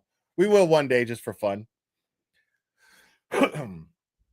Because like Truthy Magoo, I'm still going to make sure that the community knows what kind of a piece of shit she is, no matter what happens. Because sometimes these people try to get slimy and they try to shift gears and go, well, that didn't work for me before, so now I'm going to be on the right team. And then, no. We already know what kind of an opportunistic piece of shit you are. You got to go. No. We're like, the community is going to know. Now, the community can make up their own mind. I just like to take it upon myself to remind the community of shitbags like this.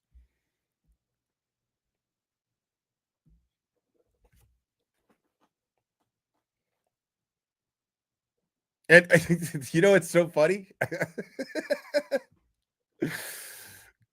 Green-eyed, thank you so much, Green-eyed girl. Turtle Boy is coming from a place of truth and justice. Most others come from a place of opportunity. They will do whatever it takes to be the first and say whatever needs to be said to have the spotlight.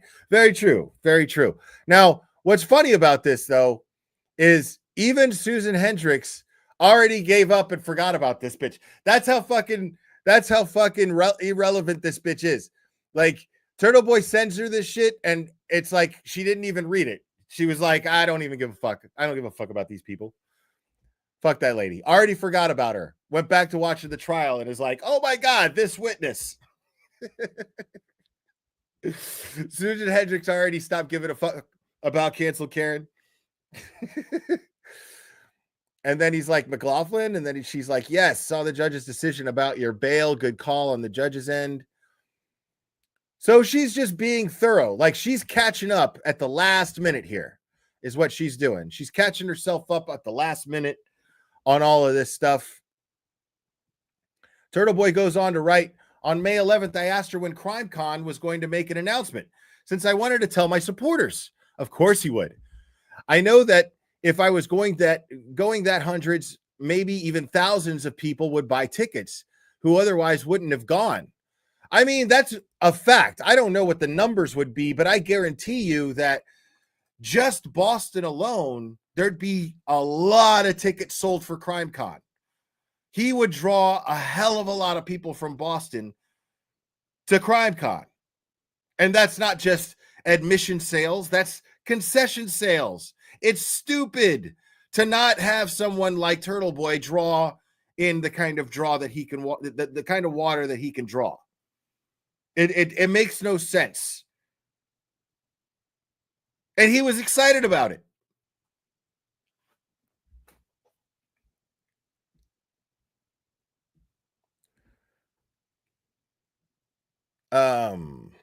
These people needed time to plan and make travel arrangements. Exactly.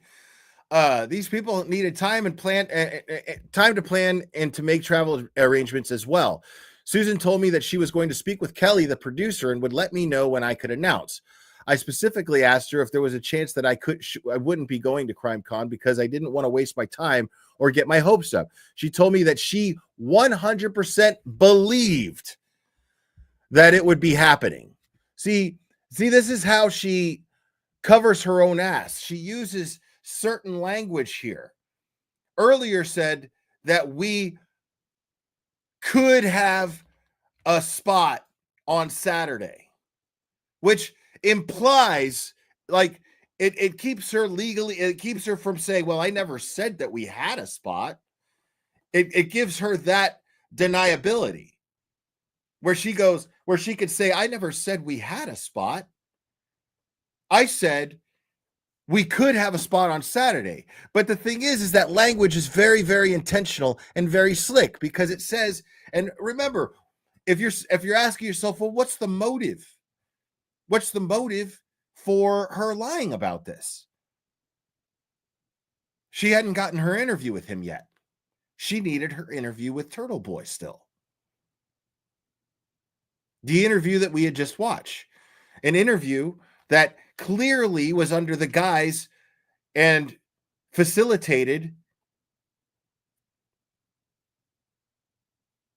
under a bribe of having a spot at Comic-Con. And a bribe is the wrong word to use, but she did it to butter him up.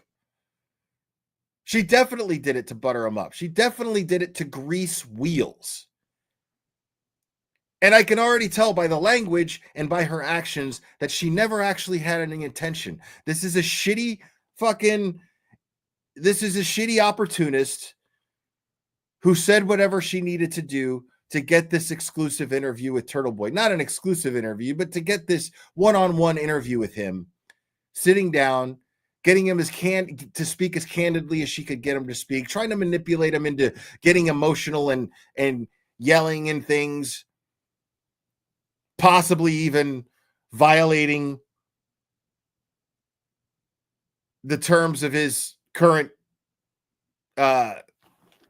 charges. I mean, it's slick as fuck. We could have a spot on Saturday. Spoke to them. We could have a spot on Saturday. Smiley face.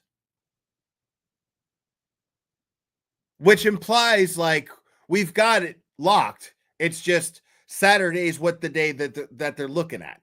That's how it comes off. But it could be argued that the other side of that coin, any decent attorney, any fucking half-assed attorney really, would go, well, that's not exactly what she said. She never agreed to anything. She just said we could. She never said that it was there, that it was locked. Here she says, I 100% believe. She didn't say 100% booked. 100% believe is what she said.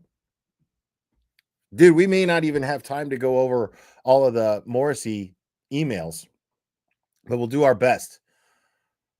I'm just finding this too fascinating right now.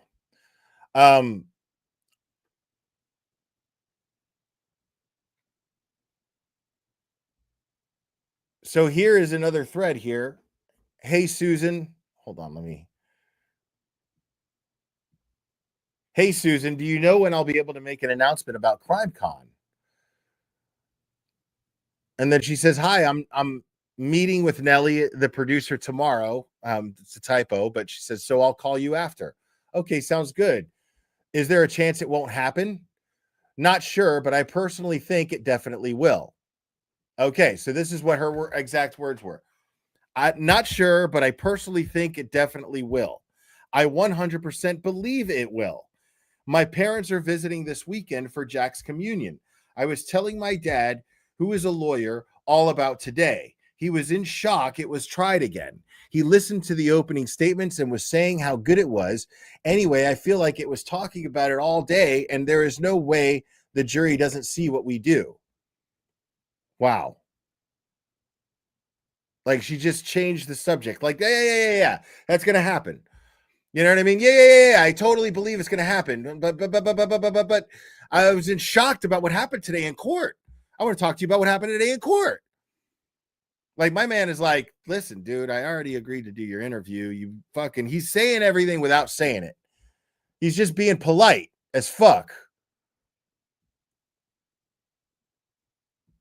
But it's clear that she used the CrimeCon idea to grease his wheels to get him to buddy up with her so he feels more comfortable. That's why she's texting with him about the trial, because she wants her end game is to get him in her chair and get him to talk like they're buddies about the case, which is exactly what her job is to do.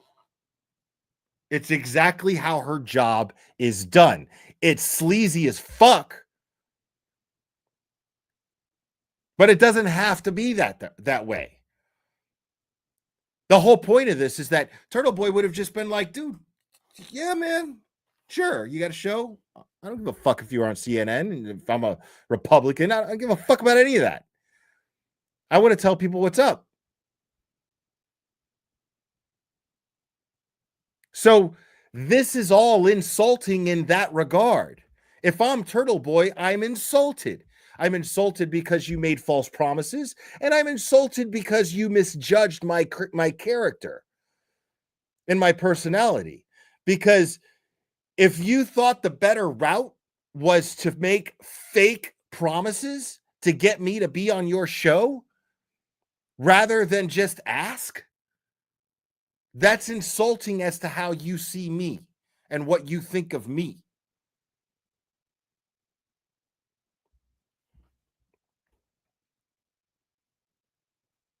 She absolutely insulted his integrity and his intelligence. Like he was stoked about this CrimeCon thing. I remember him talking about it.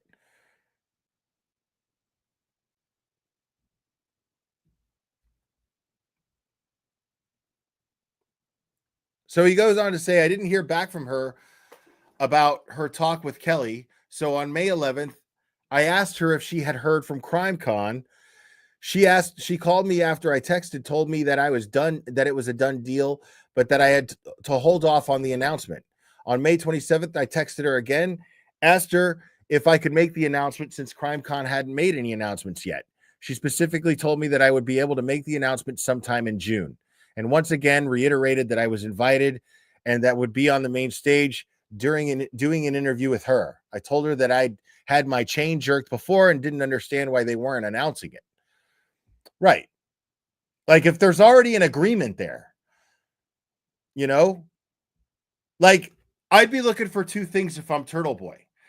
I'm going to be looking for executives, producers from CrimeCon to be contacting my management to let me know that they're serious, to be contacting me directly or my management, or I'd expect an announcement because this is basically the digital equivalent of a handshake.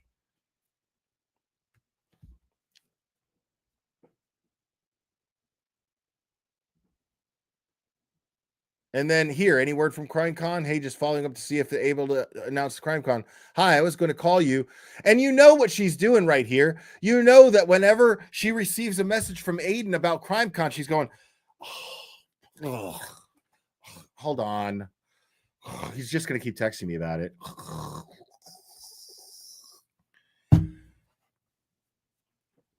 I hate people like that. I want to be abundantly clear. One of my biggest fears is becoming successful and being anything like that. I hate that shit.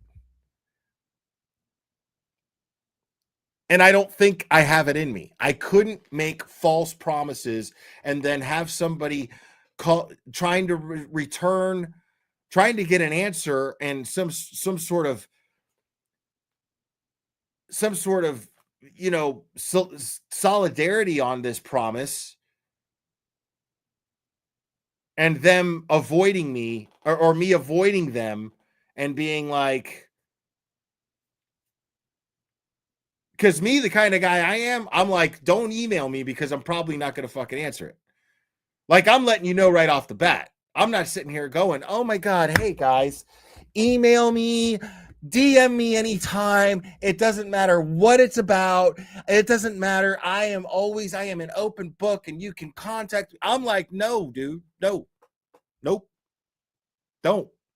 I'm probably not going to answer you. You know what I'm saying? But I'm not going to be like, I'm not going to be all fake like that and then not answer you. You know what I'm saying? Like, yeah, like if I'm Aiden, he's got this feeling already. He's like, nah, man, this is how these assholes fucking run shit. That's how they run their shit. They talk shit, they grease wheels, and then they don't follow through. They'll say whatever it takes to get an interview.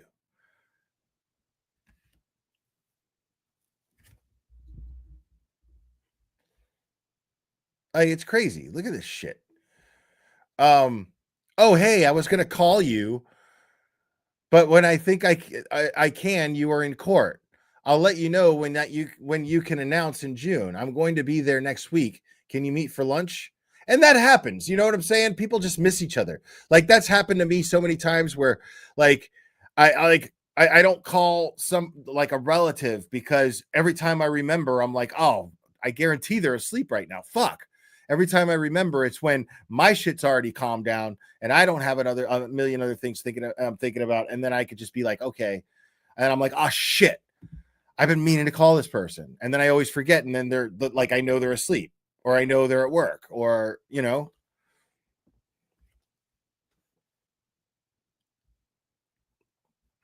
And then he says, yeah, I can meet you for lunch. Any reason they just don't want me announcing? I've just had my chain jerked around before with empty promises. It's not an empty promise. I wouldn't do that to you. Right. Meaning like I never promised you anything. Now, if she was being straight up, this is as good of an opportunity for her to be completely forthcoming as there is. This right here, this response is exactly how you can judge her character. Because an ethical, kind, considerate person would have said,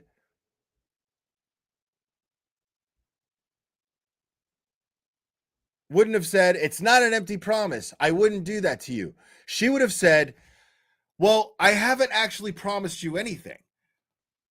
They haven't been getting back to me. So that's why I said I believe that we're 100%, but on my end, yeah, you know, but I haven't technically promised you anything because I'm afraid of you getting the wrong idea. But she doubles down here.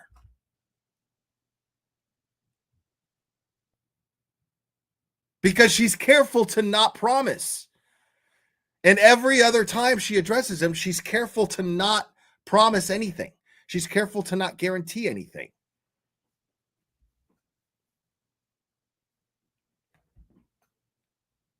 So right there, it tells you all you need to know about her. She had the opportunity right there to go, listen, I didn't promise you anything. All due respect, you know, I could see you're really excited about it, but all due respect, I actually didn't promise you anything.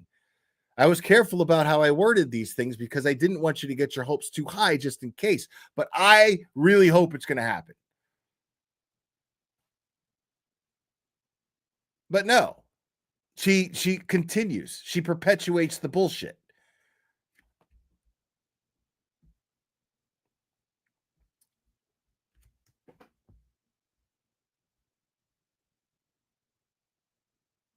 And then we continued to discuss the case as progressed. She told me she was flying to Boston during jury deliberations and was going to be there for the verdict.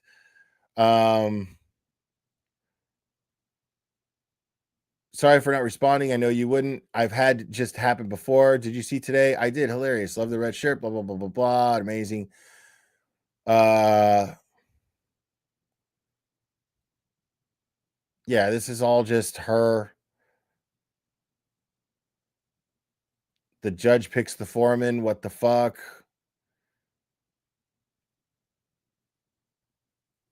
Saw you on Billy Bush Live. It was great. So now they never even went to lunch. It doesn't look like. Now it looks like they're just, I'll see you outside the courthouse. You know? And look, like she's bragging about Scott McGinnis, like you started this. You know, like just all buttering him up. We have to watch that. I love this. We have to watch this. The biggest fail in the world, bro. Like nobody, no crowd outside of a courthouse was ever louder booing somebody. And then look at the contrast.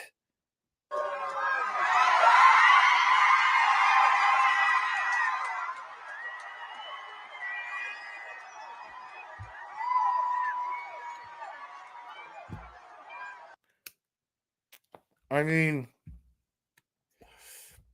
the booing of the peepee and then the triumphant exit of Dr. Turtleboy, Mr. Media.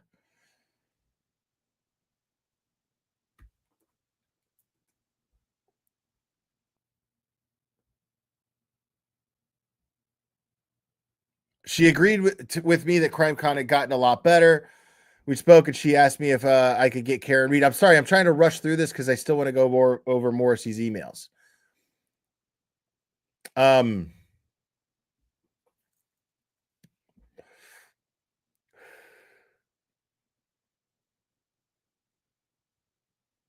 So yeah, so now still talking about CrimeCon. It's all kind. She's sending him stuff at my sister's wedding, blah, blah, blah. He's saying nice things about Dina. Yes, Dina was there almost every day. She held seats for me during the first trial when I had people stay overnight in line order to get a seat in the courtroom.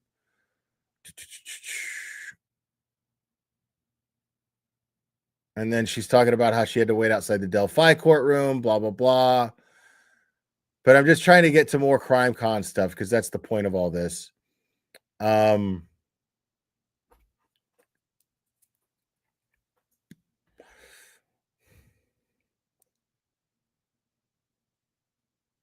Okay, so here we go. Hi, I know you're busy. I wrote an email inviting you, Karen, her family legal team to CrimeCon so you have something to send them.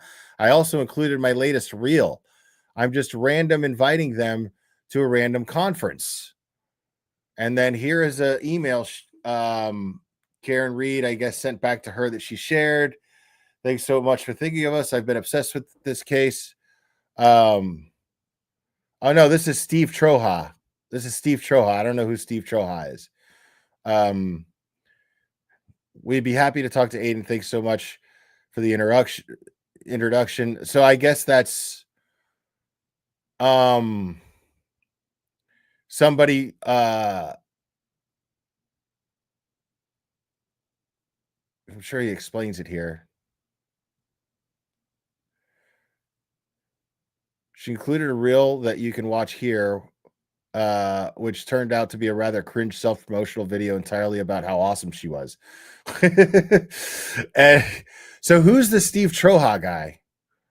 Literary agent. I'll connect you through. Okay. That's who that is. God, that makes sense. Okay, so she's trying to hook him up with a literary agent.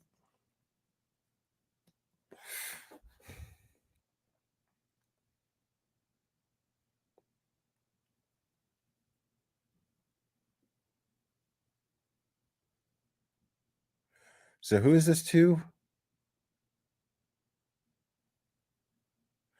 Okay, so this is to all of Karen's family. My name is Susan Hendricks. So everybody, so Karen's defense team, her family, and Aiden. My name is Susan Hendricks. I was an anchor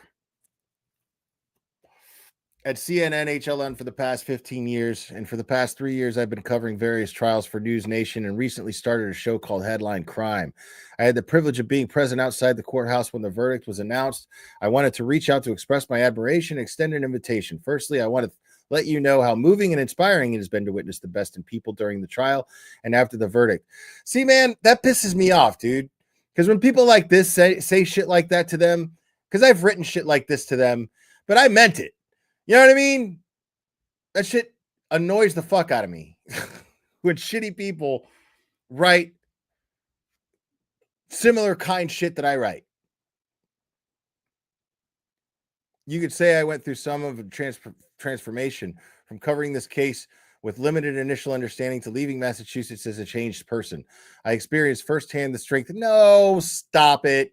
Stop it. Stop it. Stop it. You saw that there was a story. Stop it right now. Because those people, not in that number, but those people have been out there every day, all the time. It's been no secret. It's been out there. But then you saw the crowd that it drew for the verdict. You saw how passionate everybody was during the verdict.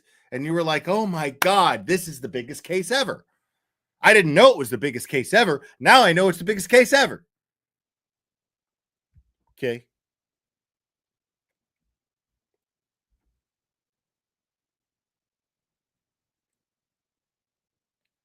Like, yeah, now she just goes into fucking talk, like writing a resume. You know, I've been attending this conference as a speaker since 2018. The crowd is truly amazing. See, that's bullshit. If she's been doing this since 2018, every crime con,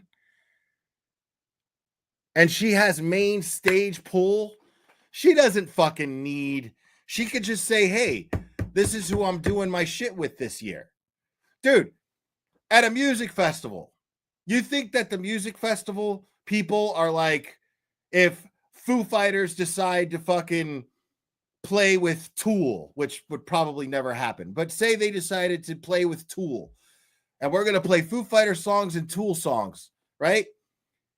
You think that the music festival people are going to go, no, you can't do that. No, you need our okay for that. They're going to be like, fuck you. No, then we're not playing. You know what I mean? But it would never even come to that. They would just be like, oh, okay, this is, that sounds great. That sounds great.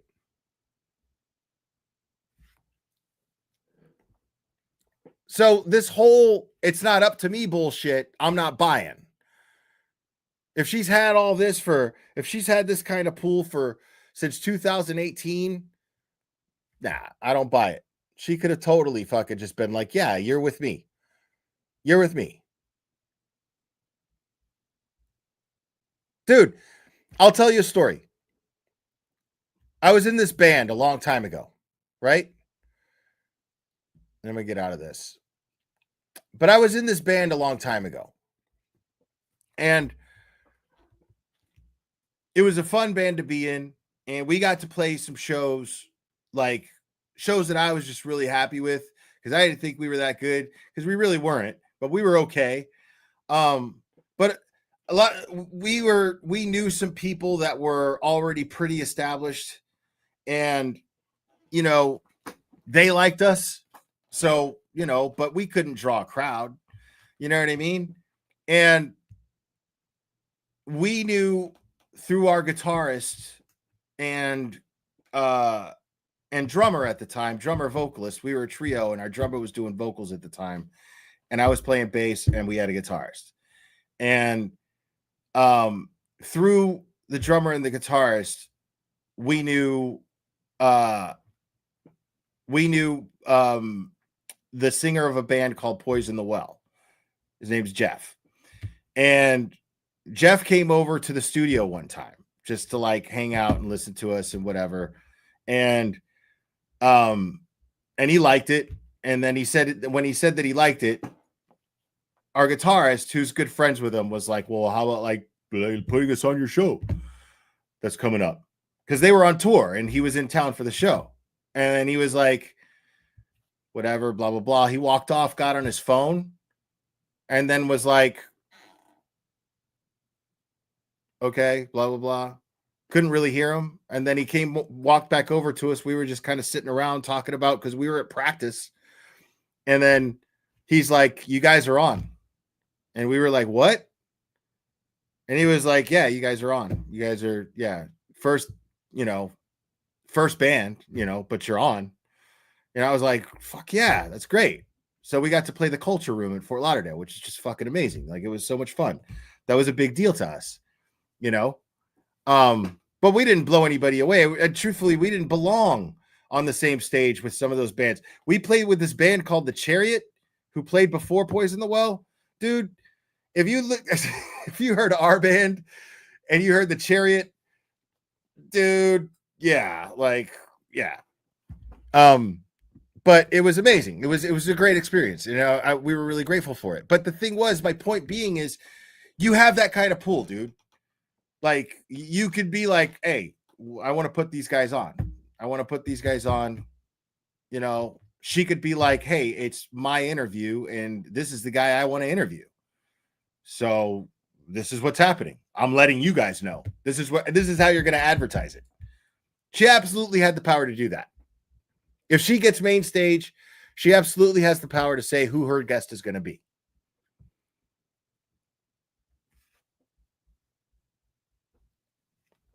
So it's like it's total bullshit. Now I'm going to go through as many of these as I can, because we only got an hour. Because I don't want to overlap with Nurse Kim, and I want everybody to head over to Nurse Kim after this. And then after Nurse Kim, head over to Mazza Media.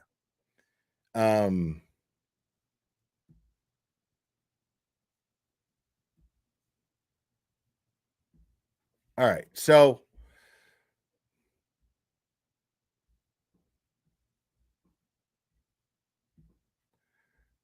as per Jess Machado's posts here, they're all like one by one here. So this one is, yes, it's a turtle post. So this is Michael Morrissey to Jennifer Cotter. And I don't know who Jennifer Cotter is, but it says, yes, it's a Turtle Boy post. And he says that he wants a peaceful protest of certain individuals for their involvement in the cover-up of the John O'Keefe's murder. Those individuals are witnesses in this case. All right. So he's already trying to stop this from happening. Right. And then here's one says that is, this is from Turtle Boy. This right here. Now, I find this to be very, very interesting, because this one right here tells me a lot. I'm going to go ahead and read it, but it's addressed to Helena Rafferty, the chief of police of the Canton Police Department. And he states that tomorrow we will be doing a rolling rally protest, and the rolling rally we're all aware of. It's one of the things that's being used to charge him. Tomorrow we'll be doing a rolling rally protest through Canton and stopping at a number of places to peacefully protest certain individuals and their involvement in the cover-up of John O'Keefe's murder. I will be meeting any turtle riders who would like to join me at noon in the back of the Shaw's parking lot in Norwood. We will be driving from location to location, from there briefly stopping at each spot before ending in front of the Canton Police Department. Unfortunately, Jen McCabe is currently on a family vacation in Maine because she knew we were coming, and she won't be there. I will likely be live. So here's a lot to take out of this. At no point, this is proof right here from Michael Morrissey's own emails that Michael Morrissey was aware, and Helena Rafferty was definitely aware, because obviously this was forwarded to Helena Rafferty or forwarded to Michael Morrissey by somebody. It could have been anybody, because I'm pretty sure that he posted this as well publicly to show the public, cover his ass, and say, I let the chief of police know that this is what we're going to be doing. It's going to be a peaceful protest. So he gave the chief of police of Canton a heads up. He went through the proper channels to let them know. He didn't catch anybody off guard. He didn't show up like a a scourge. He didn't secretly rally a bunch of people and go, all right, people, we're going to bust out of this warehouse and just head down, or we're all going to fucking meet up in vans in the next, right between 9 a.m. to 10 a.m., blah, blah, blah, right here at this spot. And then they're never going to know what hit them. That's not what happened. That's not what happened at all. What happened was he gave a heads up. And this proves that Michael Morrissey was aware of it. And yet they still use this against him. Because where is the warning? Where's the cease and desist from Michael Morrissey saying, if you do this, you are in violation of chapters 268, 13A, 13B. So we strongly advise that you do not engage in this. If you do this, we would need to remind you that these are witnesses in the case. He knows that they're witnesses in the case. But where is the email? Where is the process server handing him a C&D, anything saying, hey, you may not be aware of this law. And although we know that you value your free speech, understand that there is a law that protects witnesses, and they could have twisted it or whatever and quoted the law that they were going to use to weaponize against them. The thing is these emails, the two that I've gone over so far, absolutely indicate that Michael Morrissey planned on weaponizing that law to charge Turtle Boy. He was building a case against him. He was using that law and building a case against Dr. Turtle Boy, a fucking sham case, but using that law to weaponize it. Everything that he was doing, everything that he was doing to build his case was based on the basis that this law would be weaponized in order to charge him and try to convict him. And he kept that as his dirty little secret. Like he's never going to see this fucking coming. Because if he was so worried about the witnesses, why wouldn't he try to stop them? And another thing is, lest we forget, no cops showed up to this rolling rally. No cops even provided presence to this rolling rally. Not only did they not show up and arrest anybody, they didn't even provide presence to try to make sure that there was order. Because if they were actually worried about the safety of these witnesses, they would have reached out to Turtle Boy and warned him that he was going to be breaking chapter 268, 13A, 13B, and they would have put at least police presence out there for the rolling rally. But he didn't do that. Why didn't he do that? Because he had absolutely no concern for these witnesses or public safety whatsoever. He wanted to nail Turtle Boy. Period. That's it. It's cut and dry.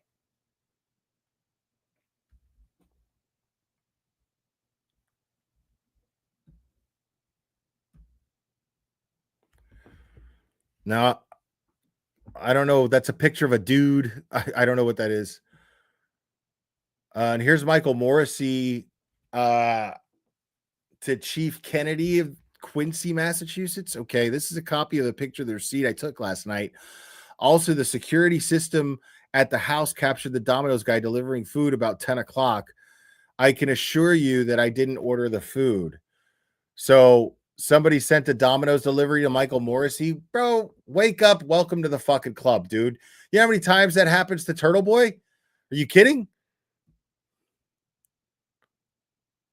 Cry me a fucking river. And I guess that's a link. So this is all just people sending Morrissey shit or Morrissey sending other people shit. Just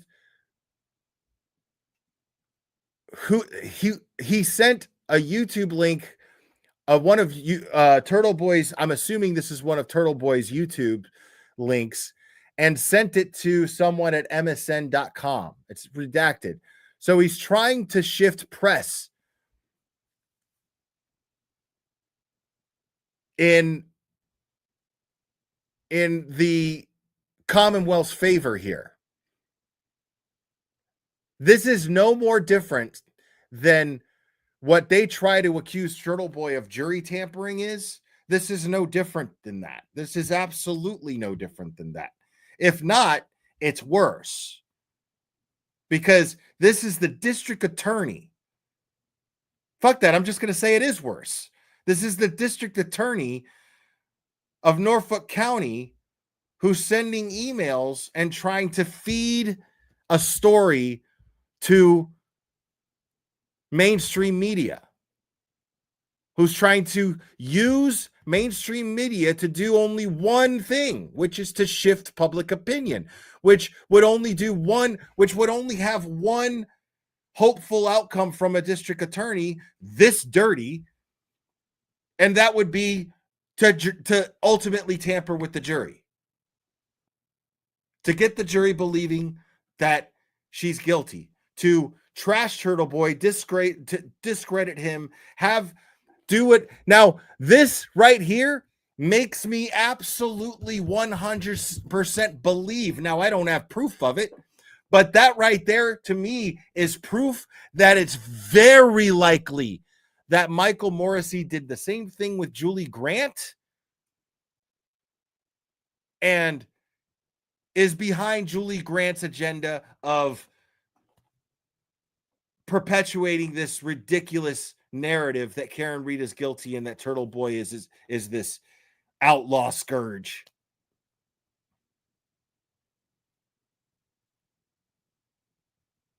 Think about that.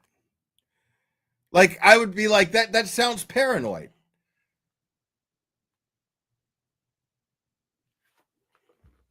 How is that Ken Mello? Explain that to me.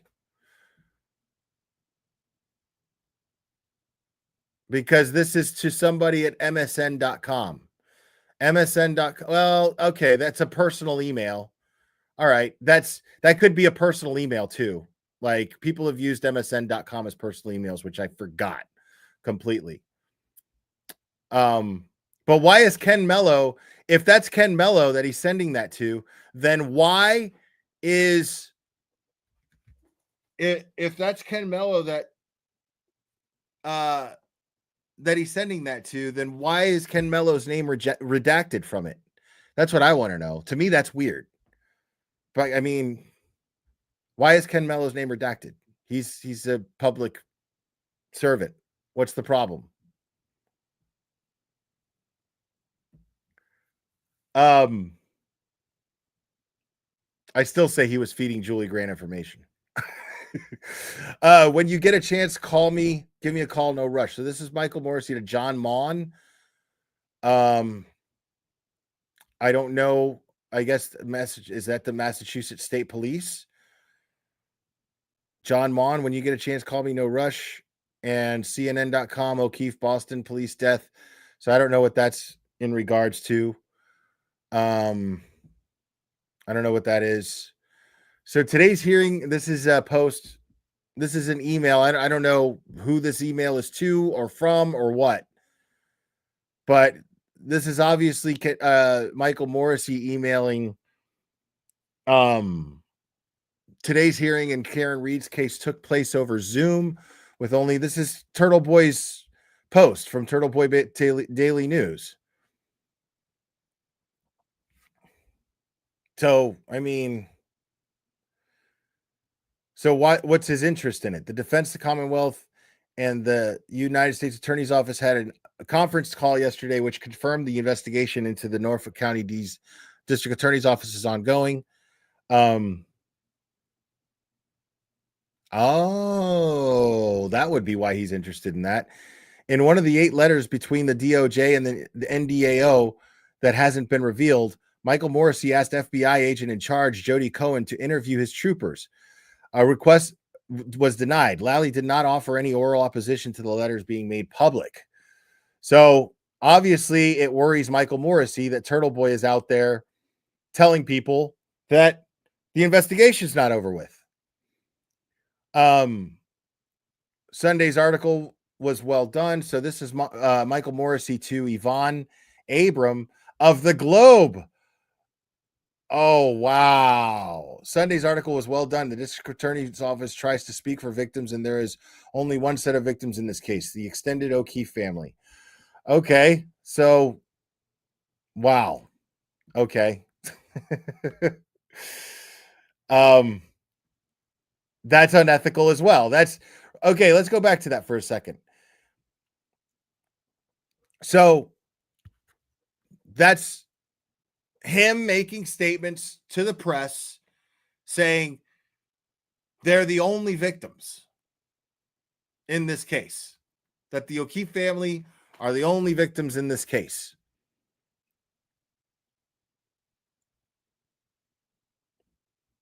I'm sorry, the extended O'Keefe family. So that's very important language to pay attention to there. The extended O'Keefe family are the only victims in this case. Who's the extended O'Keefe family? Michael Proctor, maybe? Because we know you're talking about the fucking McAlberts. We know you're talking about them. But who else? Michael Morrissey, maybe? Lieutenant John Lank?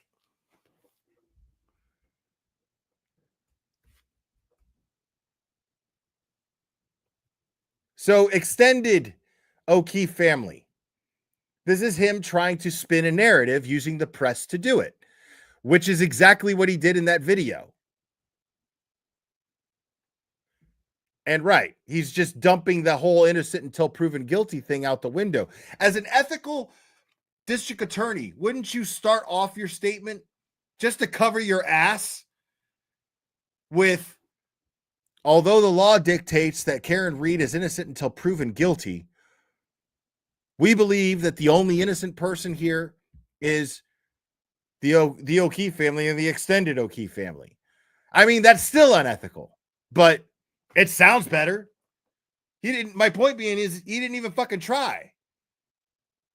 Like, he's just straight up trying to control a narrative. This is someone who's so arrogant that he feels entitled to be able to control the press. Think about that shit.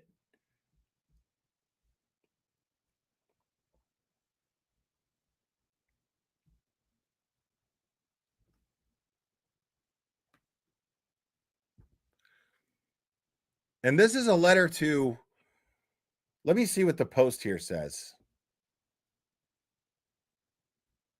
Because Jess writes a caption for it, I think. And the one about this one, the one in regards to this one, he sent this, Jess puts in the caption. I'm going to look at the captions first from now on. Jess puts in the caption that he sent this from his professional email to his personal email.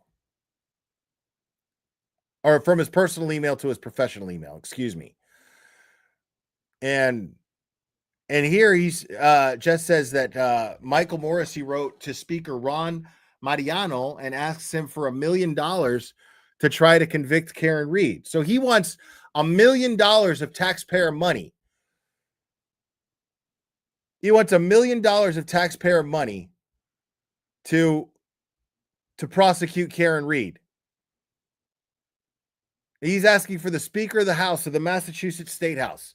He's asking for $1 million of taxpayer money to prosecute Karen Reed because he knows he can't get anybody in-house to do it. He's already seeing his budget. The price has already probably been negotiated with well,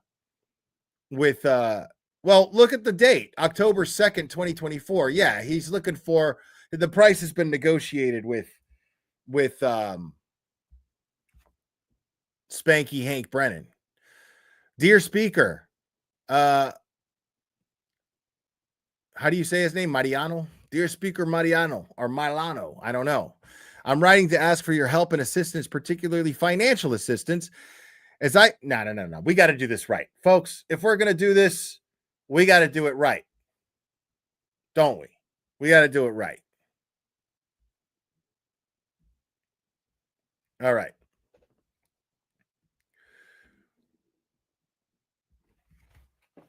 Dear Speaker Mariano, I'm writing to ask for your help and assistance, particularly financial assistance, as I navigate some of the more challenging cases of my career. If you talk about a perfect storm, I have that going on in Norfolk County. A simple domestic motor vehicle homicide case in Canton has blown up to a national sensation, and it needs to stop. The time, the effort, and the resources the office has had to commit to prosecute the first case and now for a second retrial are substantial. It is an unusually well-financed defense. It has required the appointment of special prosecutors and experts and will tax our budget resources beyond what was anticipated this fiscal year. Now, there's a lot of this shit going on here. I got to break some of this down. So there's a lot of language here you got to pay attention to. So here he says, if you talk about the perfect storm, I have that going on in Norfolk County. A simple domestic motor vehicle homicide case in Canton has blown into a national sensation. The time, the effort, and the resources the office has to commit to prosecute the first case, and now the second retrial is substantial. It is an unusually well-financed defense. Listen to that. It is an unusually well-financed defense. Like, so the defendant, Speaker of the House, like, I mean, this is basically what it's saying. Excuse me, defendant, Speaker of the House, I really need more money to prosecute this woman who has the audacity, the gall, to exercise her Sixth Amendment right to have as many attorneys as she needs, and her attorneys are exercising their right to provide her pro bono services. It's really expensive. She's got a lot of money and support, and it's within her constitutional right, but I believe it's my right to drain the taxpayer to finance my sham against this woman who could win fair and square in a criminal court of law in the Commonwealth of Massachusetts.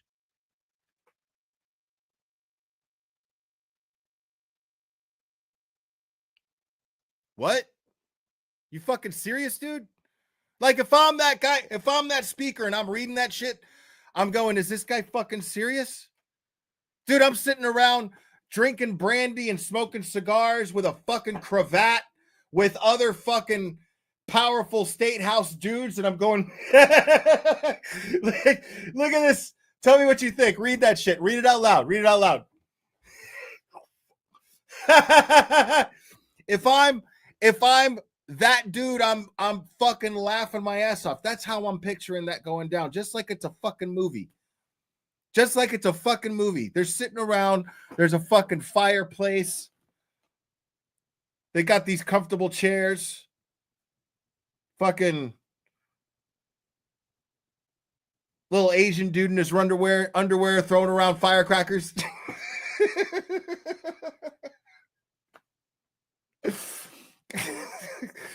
Like, who the fuck knows? Who the fuck knows what these sick fucks do?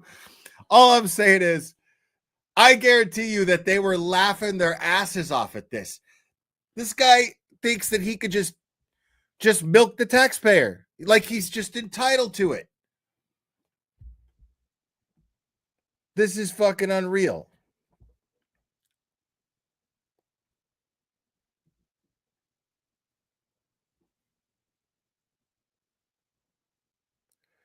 Let's see.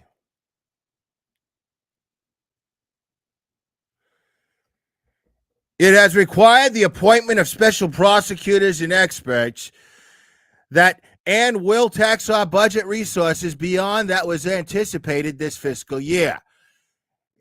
It is hard to give an exact amount at this time, but I'm sorry, it's the printing on this thing. Sorry about that.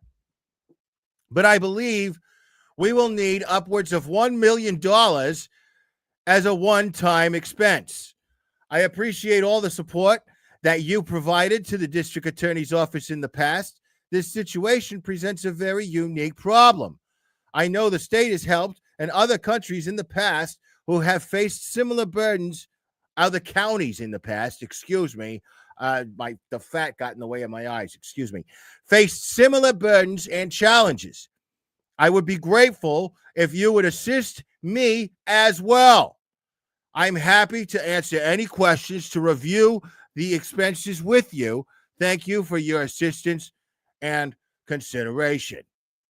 Dude, this guy is fucking dreaming, bro. This dude is fucking dreaming. Where the fuck does this guy think? Now, here I am, assuming he didn't get the money. I want to know if he did, because you guys in Massachusetts have a serious fucking problem. Worse than I thought. Well, worse than I had hoped it was, but speculated that it might be.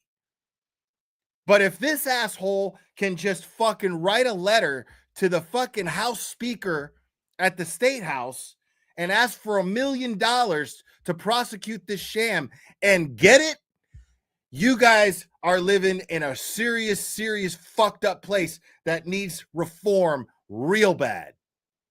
Real bad.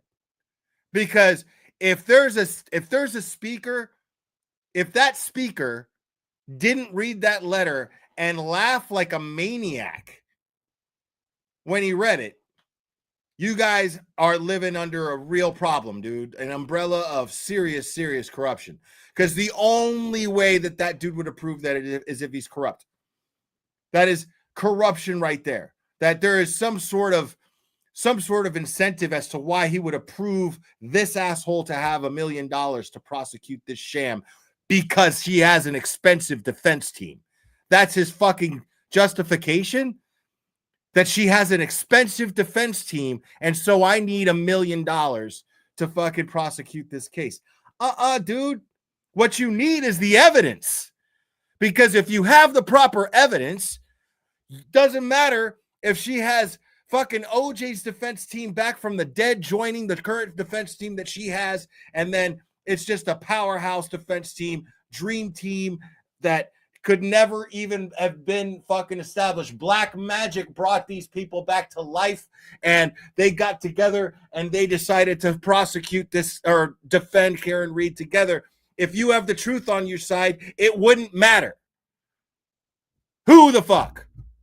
It wouldn't matter if you managed to bring Daniel Caffey out from another dimension into our realm from A Few Good Men to defend Karen Read on top of Alan Jackson and everybody else who's defending her. It wouldn't matter. If you have a case and the truth on your side, you don't need my $1 million, bro. No, you don't need our $1 million, dude. Do your fucking job, get it done. And if you can't, well, I guess she's going to have to walk, right? Any fucking, any fucking Speaker of the House who isn't thinking on terms like that, who's probably a lawyer, is a dirty motherfucker.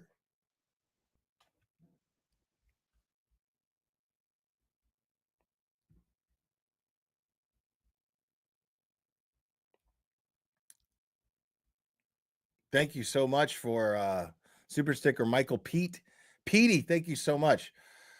I don't want to miss these, and sometimes I miss them and I feel bad. Sunshine, thank you so much. Appreciate you. That's how he could hire a mob attorney, Spanky. Right. Like, that's what I was thinking. I wonder if this was when Spanky's shit was being negotiated. Because I wonder if he promised Spanky a certain amount and then was like, I'll just have to fucking scrounge and start calling in some favors and see what I can get. But I'll get it for him.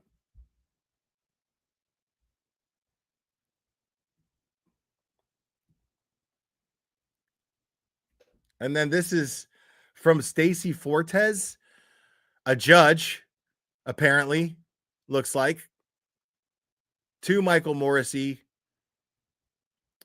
And oh, Amy from Ohio, thank you so much. You don't have to provide the evidence for poor. Right. What the fuck is that shit?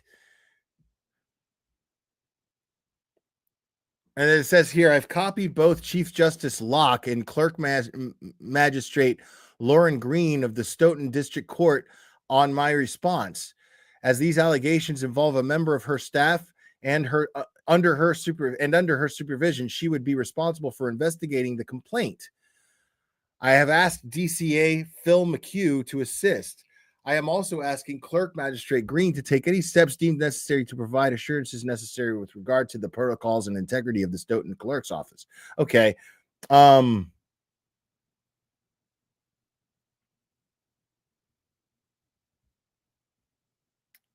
Thomas Ambrosino. Okay, allegations. Okay, is this about the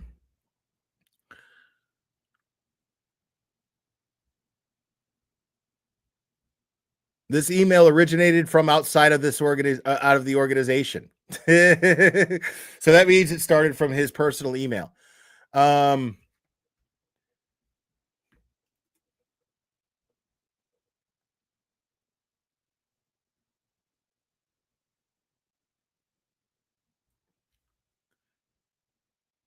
Okay, so that's a response to this one. So this is Morrissey writing to Judge Fortes. I'm writing to express, and I think it was probably from his personal email. I'm writing to express my grave concern with actions taken by an individual employed by the Stoughton District regarding the affidavit was shared with a blogger writing, okay, yeah. We already knew about this one. And then I've copied both Chief Justice, blah, blah, blah, blah, blah. I have asked DCA Phil to assist. All right. So, yeah, that's just, yeah, I don't want to go down the history of that again. I'll let Turtle Boy do that tonight if he wants to. He might even do the same thing. The above comments from previous witnesses who also received the same treatment with their applications for an HPO is attached. I don't know what this is. I need to know who this is to. Who is this to? Oh,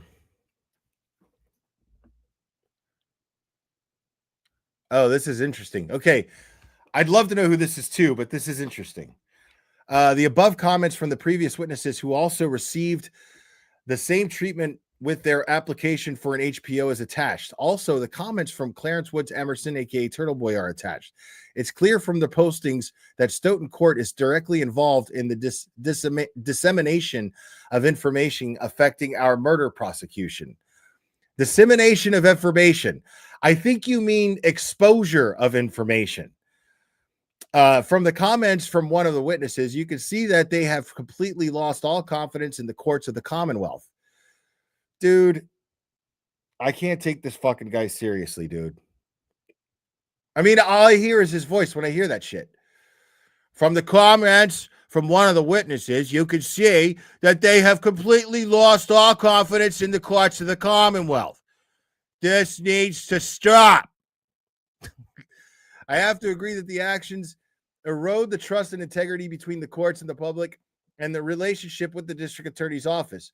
We are extremely concerned that the improperly disseminated court materials and solicited a third party, which is continuing to cause harm and damage to a witness, to witnesses in an ongoing homicide prosecution, must be a violation of court policies or a potential violation of law. We also understand that Aidan Carney had also immediately requested copies of the FTR record that was made on 9/28/23. Again, there is no way that he would have or should have known that the hearing took place. There are numbers of concerns that we have about the possibility of having file ongoing motions or other requests for warrants. Okay, so this is just him trying to like stifle.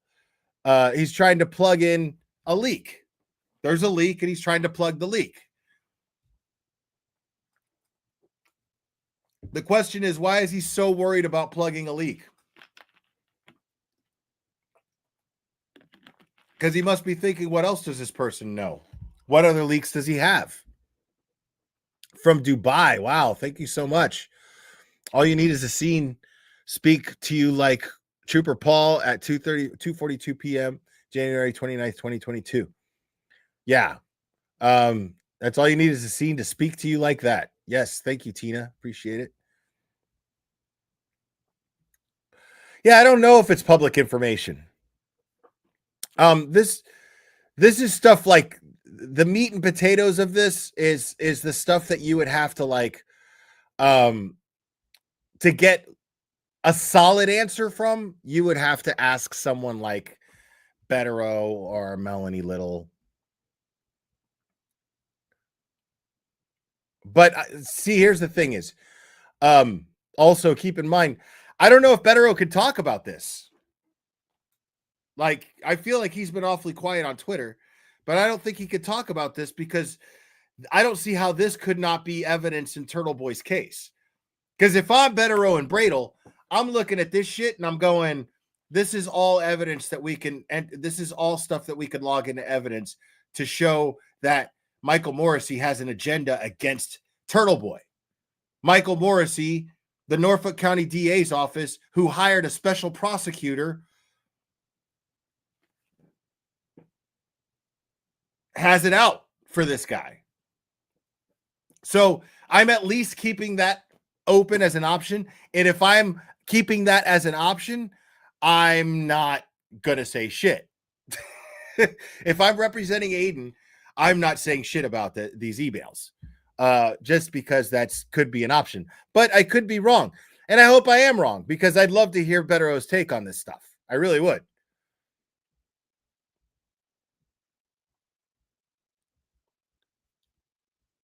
And this is from Michael Morrissey. The email originated from a sender outside the Commonwealth of Massachusetts mail system. Do not click our links. What expect an email from Hank Brennan, who is working on the Reed case with Adam. He wants you to do a report on some of your downloads and work. Oh, okay. So this is to Colleen Crawford.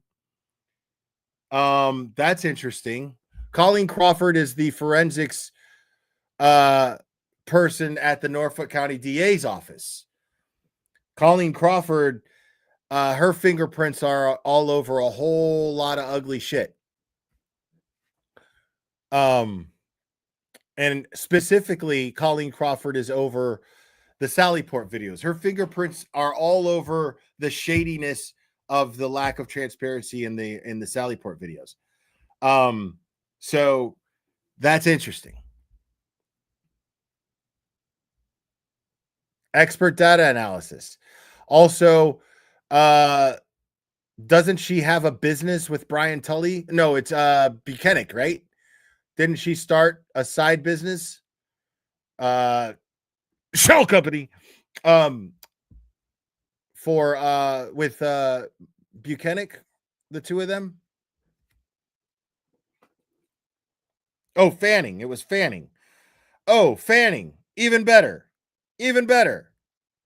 Yeah. I love that. Fanning, thank you for reminding me. Even better.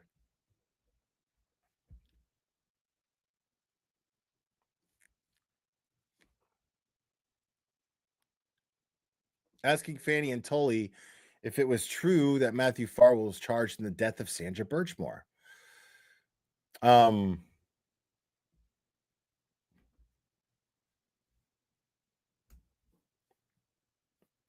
Is there any truth to this? But Farwell responded poorly. Prosecutors wrote he became physically violent with Birchmore. Blah blah blah blah blah blah blah blah blah.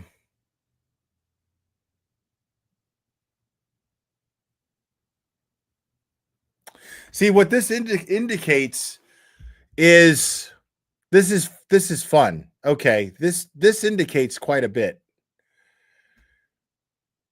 So he emails Fanning and Tully, and I didn't see him ask if it was true,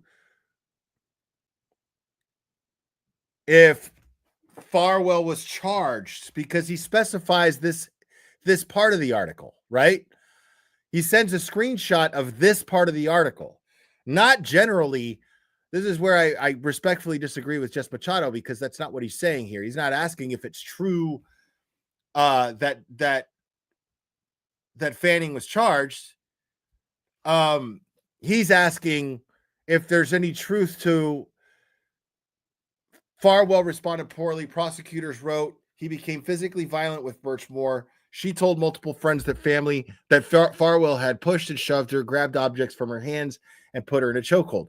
On January 20th, 2021, Stoughton police received a tip from a friend of Birchmore's that Farwell and Birchmore had had sexual relations. The indictment states Stoughton police employee told Farwell about the tip, according to the indictment, which does not identify the employee. Now, I'm going to wrap things up with this thought about this. Now, don't log off just yet because I'm not leaving. I'm just saying it's going to take me a few minutes to get through this before I end it. But I'm going to put this on pause. I'll go if there's a lot more. Let's see how many more there are. Not that many. So I may go over the rest of them another time, but I'm going to leave off on that thought, on this thought, because there in that email, he specifies, he takes that screenshot. Well, no, there's the other, all these. I don't have the 4,000 pages. I could get them, but I just wanted to stick to the most significant that Jess Machado had pointed out. For now, we'll go over all of them at some point if you guys want. Absolutely, more than happy to do that. I just don't have the whole thing yet. I know it's out there. I think Nurse Kim is going to have the whole thing. I don't think she's going to go over 4,000 pages of it, but she's probably going to go over it. But hey, what's up, Mizzy? It's good to see you. So, no, okay. I'm going to do you one better, Mizzy. I'm glad you're here chiming in on this. It shows Morrissey has no clue about anything that happened in Sandra's case. It doesn't show that necessarily. What it shows for sure is that Morrissey comes off that way. Now, did Morrissey come off that way on purpose is my question. Did he send that email to leave breadcrumbs? Did he send that email out of panic when he saw that the dominoes were coming down? Because Josh Levy holding him under investigation and then charging Matthew Farwell for the murder of Sandra Birchmore, something he never thought would happen. Did he specify that particular part of this whole thing to go, hey, is this true? I had no idea. What? I am appalled. Wait, what? No. You know what it's like? You know what it reminds me of?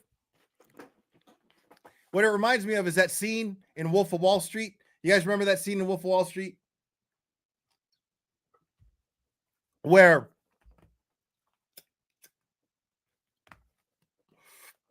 he's already married to Margot Robbie. They have this really nice penthouse, and they both go out of town, but she gets back in town before he does. And then she walks in on the biggest gay orgy that has probably ever existed. I mean, there was gay dudes sucking each other off and butt fucking each other all over the penthouse, right? And it's a party hosted by their butler, right? They have a butler, and the butler hosted the party. And so when she walks in the door, like, he's going down on some dude, but when she walks in the door and catches them having this crazy ass orgy in her house, all over her furniture and shit, she goes, the butler sees her and he goes, oh, what the fuck is going on here? Oh, that's fucked up. Oh, like, he acts totally appalled, but he's buck naked and he just had some dude's dick in his mouth. You know what I mean? But he acts totally appalled, like, oh, what? Huh? I had no idea. What are you guys doing here? What's happening? That's what he just did with Tully. That's what he just did with these dudes. He was like, he was like, what? He choked her? Why am I just now hearing about this on the news?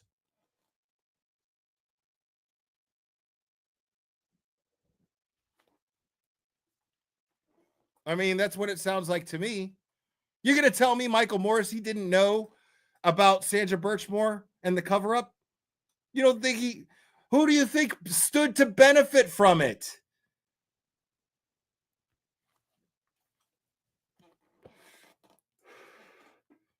Like, he's the guy that's going to make sure that it gets done right. He's the guy that's going to make sure the shit gets done right. If you're going to cover up this murder, this is a big deal. We're talking about sexual assault. We're talking about grooming kids here. We're talking about grooming kids. We're talking about cops impregnating young girls and then murdering them to cover it up. You think this dude was totally oblivious to this? No. Mizzy, I love you, but for your benefit, I hope you don't believe that. I hope you don't believe that. I feel like he was just putting on paper, creating a paper trail, literally a paper trail, saying, but right there, you saw that I was surprised by it. When I heard the news, I emailed these guys. Why wouldn't he just call one of them up? You're going to tell me that they don't have phone numbers? You're going to tell me he didn't go, hey, why the fuck am I hearing about Matthew Farwell and Sandra Birchmore now? It's a high-profile case. It's been a high-profile case. He knows all about it. He knows all about it.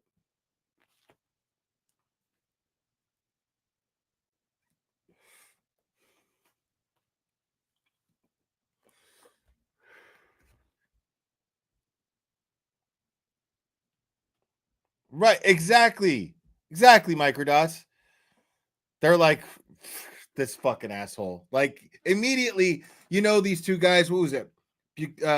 Fanning and Tully, where he fucking texted him and he's like, where they texted each other like, you believe this motherfucker trying to act like he's totally throwing us under the bus? We got to look out for each other. Moving forward, we got to look out for each other. Now, if that's true, somebody's going to make a deal.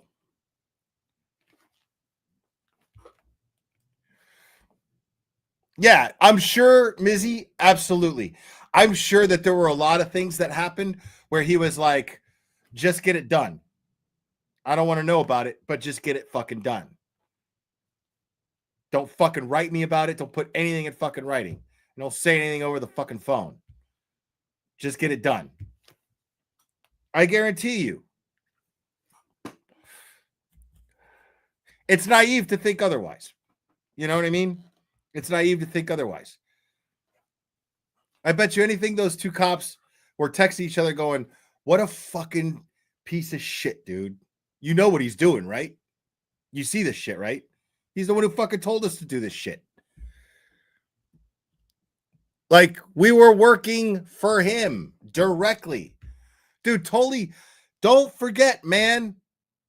Don't forget that anytime, those few times you see Michael Morrissey do a press conference, Tully is standing right next to him every single fucking time. Like he's Starscream from Transformers. Just fucking standing right next to him the whole time as his fucking muscle.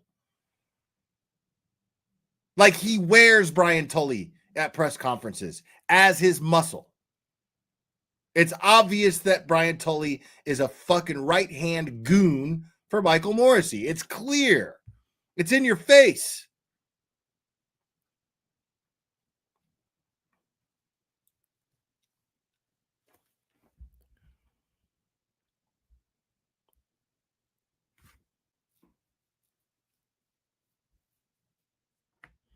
That's fair. I could be wrong.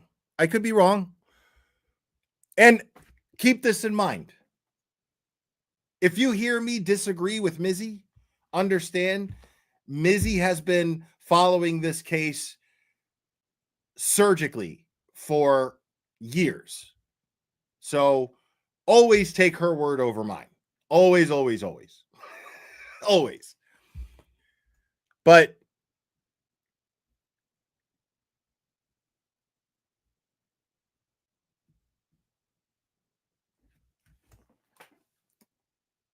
yeah, I believe that, I personally believe that Michael Morrissey was aware of everything. Like, it's organized crime. How's it not organized if the boss doesn't know what's going on?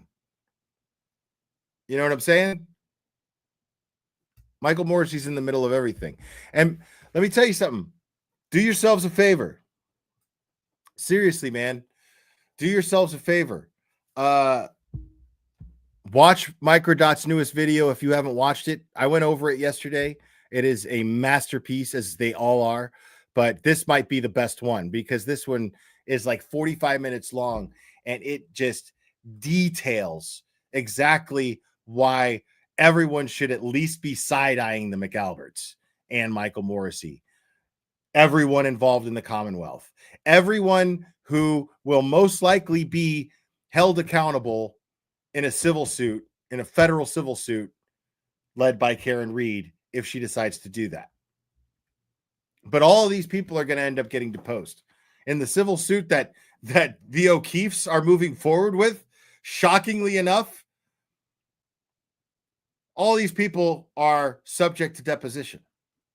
And I love that shit. I love that shit. I can't wait for it.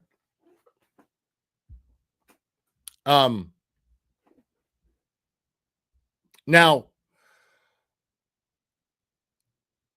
I am going to wrap this up, guys. In 4 minutes, Nurse Kim is going live. Make sure, let her know it's a glare raid. Call it an Altman raid if you want. But yeah, raid that shit. Raid it. And then at 6 p.m., don't forget Turtle Boy fundraiser on Mazza Media. Mazza is going to be talking about his 25 favorite movies. I want to know if you love Mazza like I do, man. I'm really interested in hearing that, and I think he's doing that for. I think it's great that he's doing that for Aiden. All the proceeds going to Aiden there, so that's awesome. Anyways, guys, well, I don't know if all the proceeds are. I don't even know what the details of it are. I only know it's just a fundraiser for Aiden, and it's happening at 6, and I'm going to be in that chat. But I will see you guys over at Nurse Kim's in a few minutes. As far as I know, Aiden's going live tonight. I mean, he hasn't said yet to my knowledge that he isn't. But yeah, anyways, guys, I am going to wrap this up. Thank you guys for all the support. It really means the world to me. Thank you guys. Make sure to hit the like if you haven't already. Make sure to subscribe if you're not subscribed already. And if you're new subscribers, I really hope you're enjoying the channel. I really, really do. I know that sounds rehearsed when I say it every time, but I mean it every time. It's just a good way to wrap up the stream because I never want to forget to show you guys my gratitude because it really means the world to me. And for all of the support as well. Thank you guys for that. Yeah, man, I'm really, really happy to have gotten to spend my afternoon with you guys. And I was able to switch the times at the last minute and get started. And have a good full live stream here. I had a lot of fun, and I'll probably hopefully go live again tomorrow. Might even do a late night live tonight. Depends on what I'm in the mood for. But anyways, guys, you guys are absolutely fantastic. I love you guys very much.